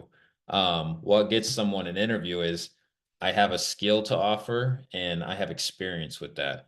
And so, one of the things, if I don't know if it came automatically when you guys, downloaded the class. If not, we have like a big board template, and it's just a basic template. But just going through the process of ranking players, evaluating them, And you create your own templates as well. And like our goal for that one is like this is an exercise for the class. And as you hear names and players and some of the guys you might not be familiar with, even like some of the guys Marshall was talking about, the Hoop Summit, maybe it's like this is the first time you're hearing them. Like, let me know if you want to know more about those guys. Like, hey, we'll bring Marshall back in. It's like, hey, I'm 3 weeks further in my draft evaluation process. I'd love to hear more about these players that you coached, things like that. But what I'm saying is like, as you put together your own evaluations and kind of like we talked, intel, media, injury reports, and like we're going to bring people in who can talk about these things, like creating your own databases, which would turn to be a portfolio, are things then when you're looking for jobs as an NBA team, you can hand them something or email them something of like, here's what I've done, here's what I'm capable of, here's my evaluation process. I know Orlando, I see his stuff online. It's phenomenal. It's great. So then, I mean, if it's okay to share Orlando, but I like, I'm with Calgary Surge now, and I was like, let me get some people who can do some advanced scouting and things. And so, who's someone I reached out to? Orlando, because I've seen his work. And so then, the first report he sent to me, I sent it to our coaching staff, and they were like, "This is amazing. Can he do more of these?" I was like, "Yeah, he's the man." And so, the hope with that as well is like, everyone rises together. It's one of the things with you all in class. I always tell people like you're more likely to get a job from each other than from, some coach or GM. A lot of people try to like network up, and it's like just as important to, or more important to network out and network with each other and get to know each other. And so, like I said, um, as we go through this process, this week, you guys can let me know, like, hey, I really liked, the questions this person was asking. I'd love to be in a front office with them. The reason we put you guys in front office is like, obviously we could do a draft and everyone could make their own picks. That's not necessarily realistic. What's realistic is learning how to work with one another, have conversations, have heated conversations, and make a decision on we want this player for this reason. And that's kind of a the real life process you guys can go through with this. Bjorn, do you want to talk a little bit about Danny's going to come on in about 5 minutes or so, but Bjorn, do you want to talk a little bit about what we're going to be doing over the next few weeks with the blind resumes? Yeah, I can go ahead and jump into my my spiel on that. Yeah, so blind resumes, one of my favorite activities of the year. For getting the game 101, it's done with the aim of helping you develop an evaluation process using stats, advanced analytics, scouting information, research, intel, developing philosophy, etc., to help you arrive at a decision as a group. I'm very much a process over results, type philosophy, and that's long been my stance. And you've got to be willing to autopsy and your picks and adjust, on what went well, what didn't, and apply that to the next season, next year. In your guys' case, the next round or the next week, and that's what can make it fun as a talent evaluator. The final result.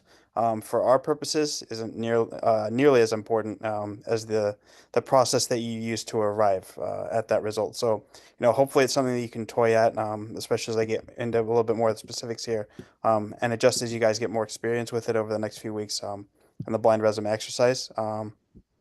So, on that, you can get an evaluation wrong for all the right reasons. You can get it right for all the wrong ones, but there's plenty of opportunity, with each of these, to arrive, with some rationale at an endpoint. And it's my hope that you use these blind resumes to just kind of learn, reflect, and formulate a plan, for your line of thought, in the final mock draft that'll take place at the end of the class in June. All right. So for those of you that are on, Slack with cohorts, we've written 3 sets of blind resumes, and one will go out each week for the next few weeks to you and your group to evaluate and rank out like a real front office would.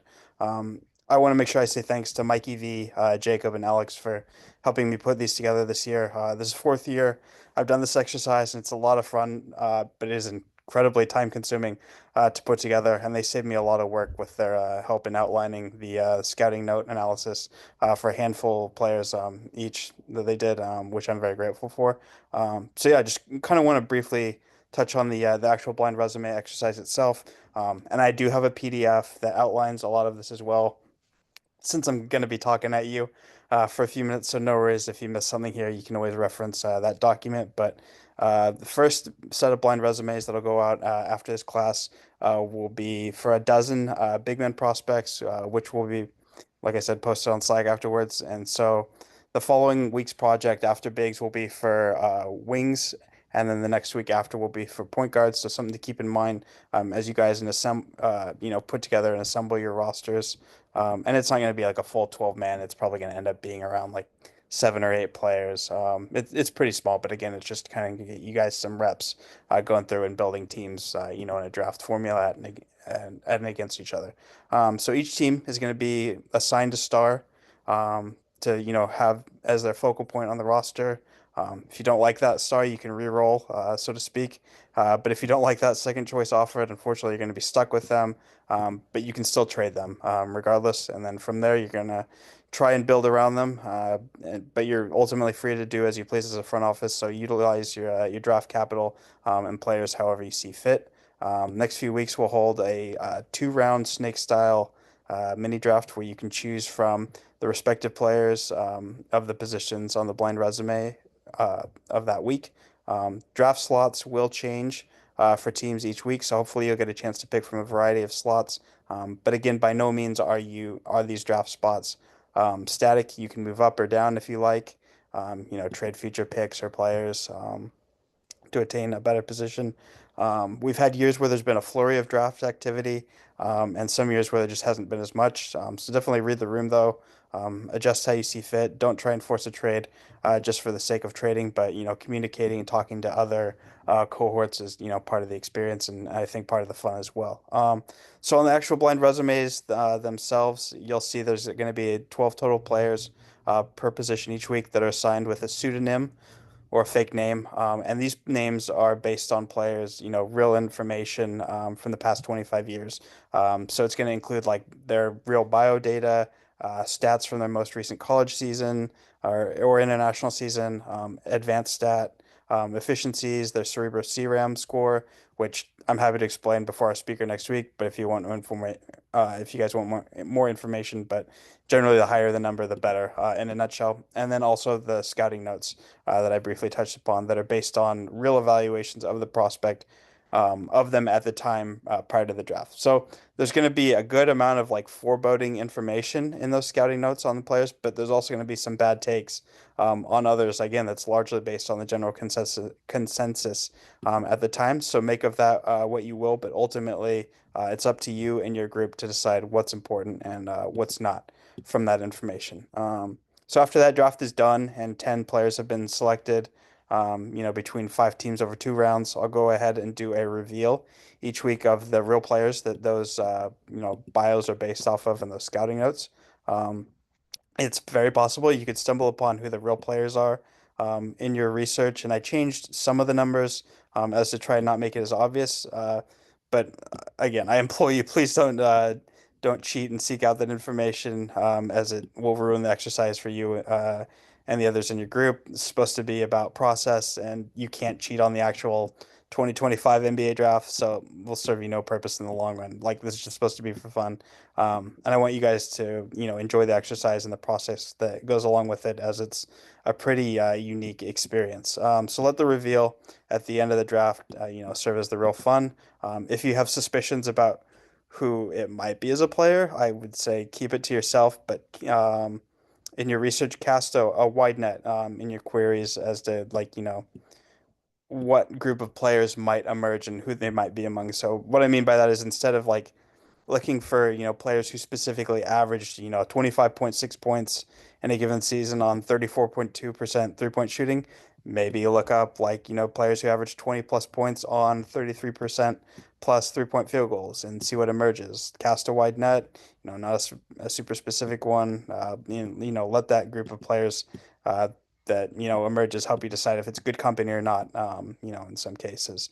Again, there's not going to be any correct answers for draft selections or where they should be taken, but I mean, some picks and trades will naturally look better than others when all is said and done, and that's the nature of pro sports. Perhaps a prospect didn't work out in real life, and maybe the role and situation they've been drafted into for your team could see them work depending on who they'd be playing alongside. I mean, it's basketball on paper. It's not real life situation. So regardless, don't be afraid to have an opinion and take a shot on the players you like based on what you need via draft position, trade, or waivers. I think you absolutely get out what you put in of this exercise, and I think it can be one of the more impressionable takeaways from this class if you apply yourself. So again, PDF outline will be available. I also have a setup of draft resources that we went through and put together every year that'll be available for you guys to go through and use. Most of it is publicly available, so you'll be able to have it at your disposal. For film, stats, intel, that kind of stuff for the actual draft itself. So it could be helpful. But yeah, I'll send out the resources, the actual blind resumes itself, which again are on Bigs this week, and then once we get the groups together, then we'll set up who the teams are. We'll need an NBA or a team name for you guys. Traditionally, they've gone, with NBA teams, so we'll get all that set up and sent out in the Slack later tonight. I'm available to all you guys, via Slack. So feel free to let me know if you guys have any questions, by DM as needed. And yeah, thanks, guys. Really looking forward to do this yet again. Awesome. Thanks, Bjorn. You're the man. Yeah, like Bjorn said, it's a great exercise, gives you a chance to run through some real scenarios in your front offices, as you learn how to process and break down. And Bjorn's he put together a resource list for everyone, like he said, is phenomenal. I would go through that as well. So that'll be in the Slack channel. Yeah, most things you guys are gonna see are gonna be in the Slack channel. That's where I'll drop all the classes. If you're having trouble with the Slack channel or anything, send me an email. But we'll drop the classes in there. We'll drop the speakers. So feel free to research the speakers, see who they worked with, bring questions to the table. Like I said, you guys are all welcome to ask any questions at any times. And then by the next day, so like by tomorrow, this class will be posted on an unlisted YouTube link. So that means it's just for you guys. It's not for the public. But same thing, if you're not able to make a class live, you can always watch the recap. You can send questions in ahead of time. And then next week, we've got an awesome crew coming in. It's going to be kind of like our analytics night. Well, I'll start out with Cerebro, but Ryan, the CEO of Cerebro, and Bjorn works for Cerebro. They do a training with everyone, which is awesome. You guys all get free Cerebro accounts. It's a Mark Cuban backed company. It's a big time analytics company. But you guys all get free access to that. Bjorn will set you all up with accounts and give a training. And then we also have Ben Falk coming in. So cleaning the glass, former analytics with the Trailblazers, vice president of strategy with the 76ers. Probably the most brilliant analytics mind in basketball in the world. So we're Smartest person I've ever met. yeah. Yeah. So anyway, super excited to have him. And then as well, except we got Casey Beard, who worked with the Trailblazers, the Utah Jazz, and is currently an assistant coach with University of Houston, just went to the national title. And so we'll talk about, player development and kind of the process of developing players in college and preparing them for the draft and what that looks like at an NCAA to NBA level. So that's all next week. It's going to be a packed class next week. But Bjorn, do you want to talk a little bit about Cerebro and what we'll do there? Yeah, so we'll get you guys set up with accounts. I got to talk to Johnny afterwards and get your guys' email, and you'll receive an email invite from Cerebro inviting you to join. And you guys will have gold access, so that is full access to all features and data. And it's a great value. Like, I mean, this stuff is expensive, especially if you're working on a team site or just individually. So definitely take advantage of it and enjoy it. But what drew me to Cerebro is like, the high school data scene when I first started back in 2010 was a mess. Flash forward to 2023. still a mess. Like no one's going like bothering to go out and aggregate and put together all this stuff, and Cerebro had, and I was very impressed by, the way they had integrity in their data, and it all been vetted, and it passed, background checks, and quality control, and a variety of other things. But to me, it's almost like a whole dimension that wasn't like available until now. Like back in the day, you'd have a few high school games worth of data on a guy, and it was like, okay, that's probably about as good as it gets. And now it's like we've got like over 100 games on like some of the top prospects at the high school level, which to me is like unheard of. So there's a lot of signal, particularly in the shooting numbers, when you look back at players and how they develop. So to me, it's just been a fascinating look at how it's put together, and a lot of other, like I know Real GM will, put together like their international and everything, but Cerebral will stack it up like as a resume, like from all their events, like throughout their career, like high school, AAU, international, collegiate, G League, NBA, like all you can see progressively over time how that's all gone. And again, that CRAM score, which is basically like, an easy to digest number, which is, standard deviations from how they perform relative to an average player in a given event. I think is a really like I'm not a big one number metric guy, but that passes the smell test to me in a big way over the years and has held up. So yeah, I look forward to having Ryan. And Ryan is a very good dude who eats, breathes, and sleeps this stuff over the past few years, and I think it'll be a good tool for you guys to all learn how to use. Awesome. Thanks, Bjorn. All right, we got our man Danny Thompson in the house. Let me know when you're ready, Danny. I'll start talking about him a little bit though. I actually met Danny in this class as a student. He signed up for the course. Got to know Danny here, and then he worked for EA Sports. He worked for the Charlotte Hornets on the media side, and now he's working at ESPN. He's a stats manager over there.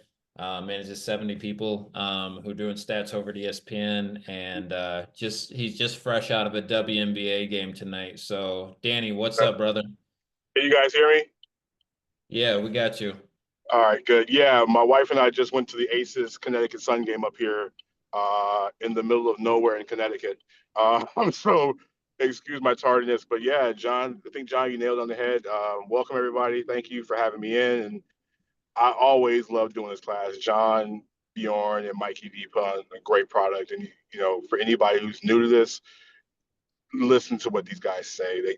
Every person's amazing in here, so I'm glad to be just part of it. Awesome. Well, Danny, can you tell us a little bit, about your story and where you started in sports and basketball and how you made your journey to ESPN? So I grew up, my dad was a coach. He coached in the military. So basketball has been in my blood since day one. My mom was a Sixers fan. She had a TV in the room during the 83 NBA Finals. So that's where it all started. I've always loved the game. Like every other kid growing up in the 90s, I dreamed of being Michael Jordan. I wanted to be like Mike. I drank Gatorade. I played in the backyard. Unfortunately, I stopped growing in the ninth grade. So the idea of being 6'6" from North Carolina just wasn't happening. So I took the journalism route. I was a good writer in high school, and I was part of the school newspaper in high school and the yearbook staff. And I went to college at Winston-Salem State University. I majored in broadcast journalism. I had a mentor at the university. His name was Stephen A. Smith. He kind of gave me kind of the insights when he was at the Philadelphia Inquirer. I left college. I joined a site called RealGM.com during the AOL days in the early part of the 2000s when it was just messaging people on AIM. I wrote there for a bit. I was writing for other draft blogs at the time for NFL and NBA. I moved to Florida in 2008. Um, I was always, like I said, a basketball fanatic. Worked across the street from EA Sports. I would literally go across there every single day on my lunch break, passing out my resume to people just so I can get a job. I was working across the street at Staples. I guess they got tired of me because I was out there in the Florida sun in the summertime during my lunch breaks in 100-degree weather handing out resumes. I got an opportunity to go to a job fair. I met my boss there, who gave me the opportunity to do player ratings and playbooks and rosters. I walked in prepared with a 100-page notebook on how to do it, or my plan of how I would do it. I worked there for 2 years, an enjoyable 2 years. On my 2-year anniversary, I got called into the office. They had made some layoffs because there was a lawsuit that happened, which turned to the beginning of NIL. So I went back, went to the drawing board. I started doing back to writing again, podcasting. I became a beat writer for the Orlando Magic. I started my own website, and that turned into a radio show in Orlando for 2 years called NBA Full Court Press Radio. That was nationally syndicated on iHeart for a bit of time. I started covering other sports. Uh, Life happens. I moved to Charlotte. I picked up a beat writing job with a friend of mine, covering the Hornets and the WNBA's Atlanta Dream and other sports, random sports possible, and moved to Virginia. I went to a conference. I met my current boss at a conference called the Black Sports Business Symposium. Was sponsored by ESPN. She was like, she told me about the stats department, which I've always loved data. From a conversation with Daryl Morey years prior to that. I met him 15 months later. I got the job. But in between that, I took this course and subsequent courses because John reached out to John on LinkedIn, and John told me, hey, if you don't like the class or it doesn't do anything for you, I'll give your money back. And I said, okay. I took it, and I have been a part of this group for the longest. I've been with ESPN going on a year. I celebrated a year on April 15th. And I'm a manager in the stats department. So anything that has a data point at ESPN, my team manages. So we make sure we're 100% accurate on feeds, games, statistics, rosters, everything else that you would see. We deal with programming. We deal with so many different pieces of data that goes across and touches everything at ESPN. So that's a bit of a synopsis, a bit. So yeah. Good synopsis. No, I love it. All right, Dan. Again, if you guys have questions for Danny, obviously from Magic, Hornets, EA, ESPN, getting the game, he's been in everything. But Danny, one common thread I saw through everything you were talking about there was just like your connections, your relationships, your mentors, the community in this class. Can you just tell us a little bit, about like relationships and community and what that's meant for your career? I think it's everything. One thing I've learned over time, and I think something that I've really got from this class especially, is that people love people that are relatable. It's something John mentioned about, you're working with somebody in the league or somewhere in someplace, and you're working with them for long periods of time. You gotta be likable, and those relationships, especially the people you meet in this class or the people you meet outside or in other places, they're the people that's going to be helping you along your journey, whether it be pieces of advice, whether it be, hey, they might know somebody in a place that you're trying to get to, or they have connections someplace else. But genuine, real life conversations are the best things to have, and networking is everything. But like from this group, one of my mentors is Daniel Marks, and if it wasn't for his sit down during the draft, the summer league class that John had, doing a mock interview, I wouldn't have gotten the job at ESPN because I took what I learned from Daniel and applied it to my interview, and I got employed. Those are the types of things and the types of tidbits that I've learned from this class and going around other places. Yeah, no, that's a good word. One of the things, like I said to you guys earlier, I've got three things I tell everyone they have to have: experience and a skill set. We already talked about those two. My third thing is being likable. You're having a skill you have to offer a team, having experience in it, that gets your resume looked at. And then from there, it's not the person with the best resume, the highest GPA, the most connections or anything. It's, do they like you? Once you get your name in that mix and you get an interview, they're going to hire the person that they like. You guys have probably all worked in basketball or sports in some format.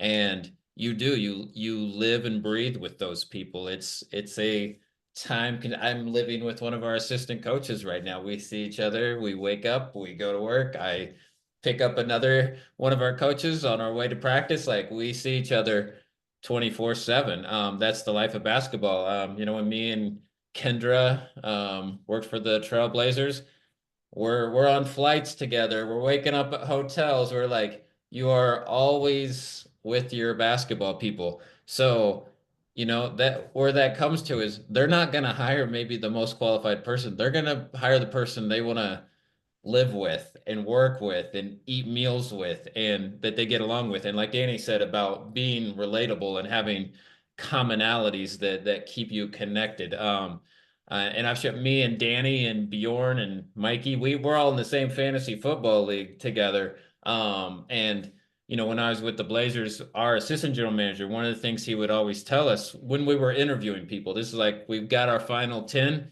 he would say, make sure you pick someone who wants to play pickup hoops with us and who wants to be a part of the fantasy football league. Um, so again, it wasn't like who's the most qualified. It's like who's going to fit in to these situations. So that's where just like community relationships, all of those things are so important. So Danny, thanks for talking about that. Danny, could you talked a little bit about it, but obviously always fascinated by your time at ESPN. Could you tell us a little bit about more in detail about what you're doing and what your role is there? So I have a team. I have 16 direct reports, and there's about 75 of us in the department. Um, so a lot of our day-to-day stuff is like, you're watching games right now. Like we have games on, let's say, for example, the playoff game. We have a person that's monitoring all the data that comes in from the NBA, making sure that everything is coming in correctly so that when you're watching the game cast or you're checking your fantasy app, that all the data is coming in correctly. The points are coming in, rebounds, assists, steals, blocks, your play-by-play data that you're watching on the actual shot charts. All that stuff is coming in. But when we have games on ESPN, there's another layer to that because we have a video tracking team.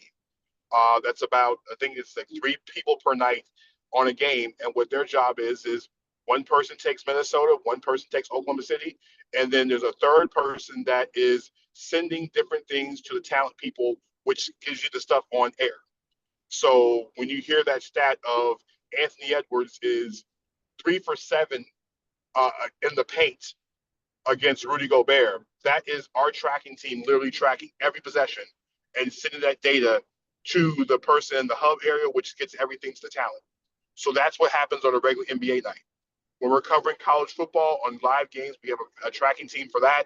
For NFL games on our air, where we track every NFL game, we have that advanced stats data, which when you listen to SportsCenter or if you're watching a game and you see that little 1 for 10 on third down, that's not the announcers don't know that. They get it from us. We track everything from college football to college soccer, college hockey. We cover the WNBA. We cover NWSL. Every type of sport that you can probably think of that's professional, we have.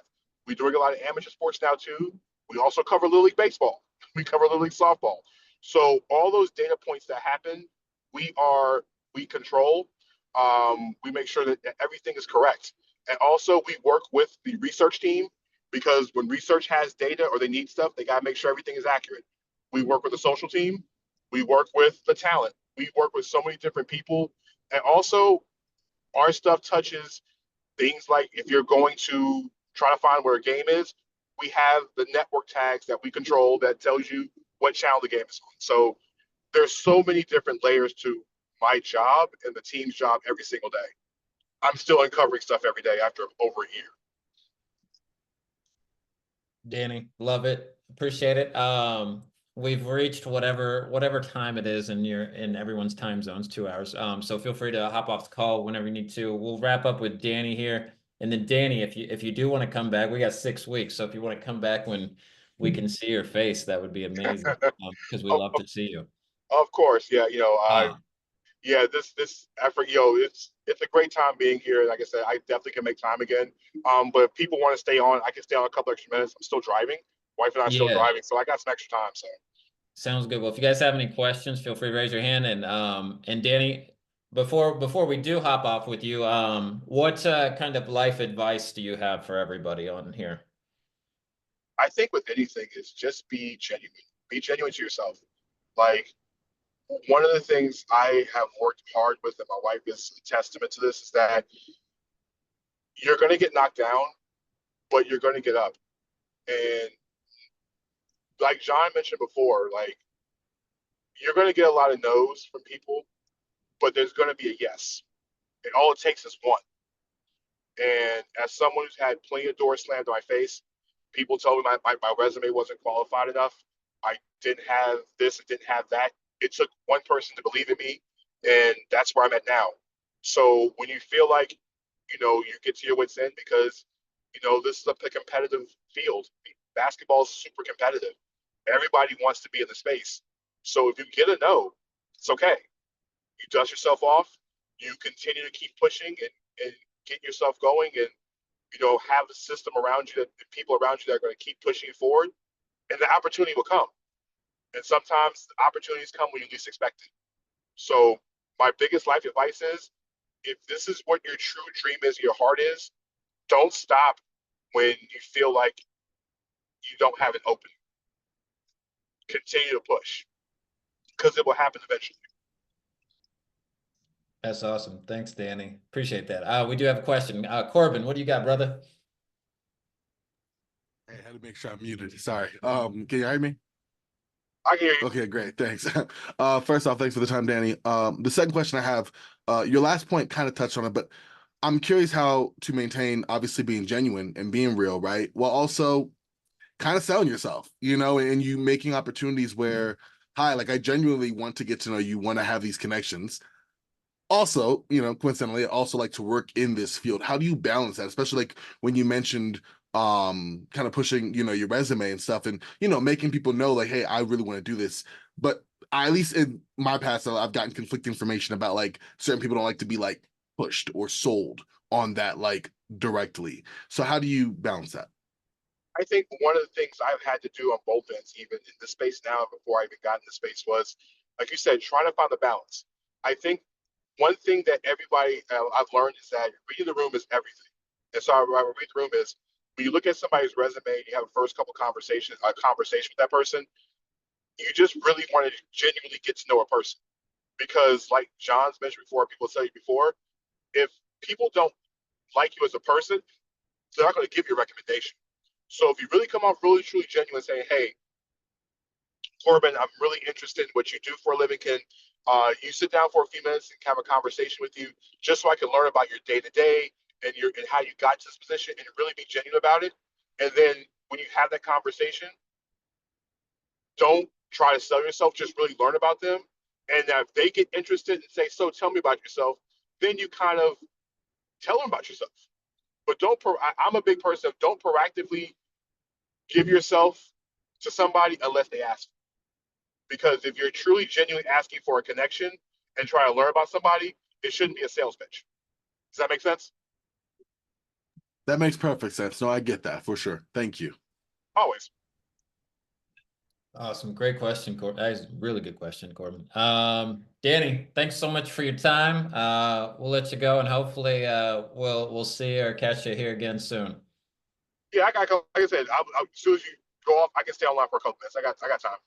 All right, sounds good. I'm gonna wrap it up, and then we'll have Danny and Mikey V time here to talk hoops. But we try. So that's the end of our class today. Like I said, we'll be back next Tuesday with an all-star lineup. I'm fired up to hear from everyone.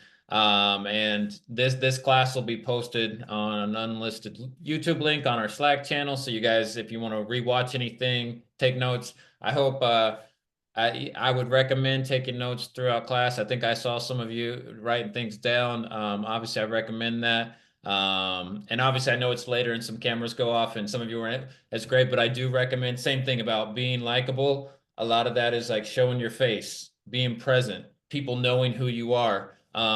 We've had people come through the class and no one really they've reached out years later and no one really knew them because they never turned on their camera, you know? And so So things like that, at class are important. And no offense to anyone who has their camera off at this point, because I know we're like late in class and we're past time. But like when we start class and everything, get to know each other. So obviously with the Slack channels open, feel free to DM one another. Like Bjorn said, if you have any questions with Cerebro or on that side, hit him up. If you have someone in class, you're like, I'd love to be on this person's front office. Let me know. Talk to that person too. Make sure like you guys get to be on, the teams you want to be on. But if you're cool with whatever team, that's all right as well. We'll let you know this week where everyone's at. But again, thanks. We appreciate, we love hosting these courses. Like I said, we've seen, hopefully an encouragement to you guys, but we've seen 50 plus students of ours end up with jobs in basketball, which is just awesome. We have people working, Danny at ESPN, NBA, G League, WNBA, overseas. I'm in Canada, the CBL. We got some of our crew up in the CBL as well. Our guy Frazier here is on our coaching staff as well here with Calgary Surge. I met him in one of our most recent classes. Kind of same thing. Frazier, he's a great example of like, he was in class, he participated, asked questions, and then one of the important things that he did was he followed up and kept in touch. And it's for us, and you'll get to know like Bjorn, Mikey V, Kendra. Like honestly, we do care about all of you and your future. This isn't like, oh, I jumped in this class and I'm gonna be here and then never hear from you again. We want to see all of you, be successful in life and however that looks for each of you.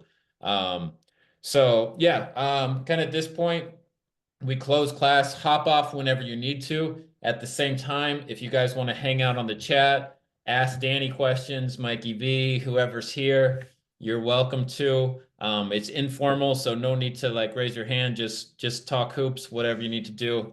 So on that note, Mikey V, Danny, I'm gonna kick it over to you if you have anything you want to start talking hoops with. And on that note, I'll see you guys later. It's good to meet y'all. Oh, Johnny, you're fully dipping? I'm here, but I'm dipping. Oh, So got you. TBD. Okay. Yeah. Cool. Dang. Well, yeah. Mikey. Yeah, what's up, Danny? Listen, man. For those who are still in the class, let me tell you, Mikey is one of the most genuine people. Like I said, all the people in the class, but Mikey is one of the most genuine people I have possibly met. I literally was texting with Mikey earlier today. Like they have always stayed in touch, and like John says, like these guys and women and men in this group, like they really want you to be successful. But Mikey is so genuine all the time. Now I'm not saying that because I'm talking to you right now. I really do mean it. I appreciate the hell out of you, Danny. And yeah, dude, it was great talking with you earlier today. I did a little statistical project that I do every year, and I sent to Danny, and kind of got a dialogue going back and forth. But yeah, man, dude, one of like the highlights for me of the Summer League crash course was Danny's interview. I think he absolutely crushed it, first off. And then I learned so much about Danny. Like you had never told us that you had done the ratings for NBA Live. And Yep. you hadn't told us about some of the other things that you ended up telling Daniel. And I was just like blown away, man. Like, the fact that you could just come into that situation. Like I did one, Danny, like recently with Daniel. And yeah, it wasn't easy, man. It wasn't easy. It was the perfect preparation for like what I had to deal with at ESPN. Like that interview process, because my interview was literally 2 days worth of interviewing in person, plus the multiple ones I had on Zoom. But that sit down with Daniel like really gave me so much perspective on how to feel comfortable being myself in an interview, because for years I was always robotic. I wanted to say what people wanted. I thought I was saying what people wanted to hear. But when I literally sat through that interview, like that mock interview, I came out of it like fully drained because I gave everything I had, but I felt fully like I gave myself in the interview. No, And so, and that's why I felt, and when I went to the ESPN interview, that's exactly what I did. So If there's a way for like Alex to or somebody to pull that and like just show people like that was Hall of Fame, man. That I definitely get in the game 101 Hall of Fame, I would say. I try. I'm not a fancy football Hall of Famer though. That's true. I'm sorry to say. The Fighting Cats of Apple certainly we are the Charlotte Hornets of getting the game 101 fantasy football. It's hilarious. Yeah. I also want to give a shout out to a guy here, Corbin Ford, who had Johnny and I on his podcast, and then I did a podcast with him. And yeah, just looking forward. If you guys have any questions about the NBA draft, I'm of course more media and then testing measurements like that. That was my field of expertise and scouting. But yeah, if you have like NBA organization questions and working for a team, that's John and Bjorn and Kendra. But yeah, if anybody has any questions about like this year's draft or wanting to talk about the NBA combine, anything like that, this is usually the getting the game 101 after hours for that. Yeah, this is the after hour mix. So Mikey V, since you sent that sent that tweet to me today, so I didn't know Ryan Colburn was that long of a human being. Like, when did this happen all of a sudden? Oh, okay. So the tweet that I sent you is that was the touch point that he got to. So I'm saying, like, when did he become this long individual, like this long? Like, no. I just meant like that. That's where he gets to off a jump. It's just I didn't know it was that, like, he was like that. Oh, that he was that athletic? Yeah, I didn't know that. Yeah. I mean, he's huge, and he always like. It's actually funny, Danny. I think Creighton actually had his vertical measurements on his player profile too. But it's like some colleges will do some cool stuff like that. Like for a while, the year Baylor won the championship, I don't think they do this anymore, but they had wingspans for every player on the team on their main site, which is like for NBA draft people, like that would be the end all, But it seemed like they stopped doing it. But yeah, it was very cool. But yeah, Ryan Kalkbrenner, like I think he had also gone through the combine last year. But yeah, he did. He can get up, man. Yeah. He can get up. The fact that he gets up more than Derek Queen is completely, because I've watched enough Derek that's Queen. Not surprising to me. No. Yeah. No, Derek Queen. So Johnny was gonna have me talk about BAM testing in general. And the thing I'll say about BAM testing is like, I don't think it's the end all be all. But yeah, what it is I think a really good like kind of gauge for, first off, like a player's preparedness for the combine and for these workouts. And then you kind of would like to be at least meet a certain threshold. And Derek Queen's like numbers from the combine, I would say, are well below the threshold you would want for a center. And he didn't seem in shape to me, and I like that's very especially seeing some of like the workout videos that like Givoni posted and stuff. Like he looks like he's just kind of half-assing it. And like I work with like a group in pre-draft right now, and they were showing clips of him being like, don't do this. Like, make sure you like, especially when there's people here, like, make it look like you're doing not just going through the motions. But like, because like I think that kind of came back to bite standing vert, man. 23 and a half standing vert. Dylan, we're talking about practice. We're talking about practice, man. Not a game. Not a game. We're talking about but if it's practice when you got, guys posting clips on you and it looks like you're, just taking shots in an open gym. I don't know. He's trying not to get drafted by my Hornets. That's what's happening. I don't think he has to worry about that. I think he's pretty safe there.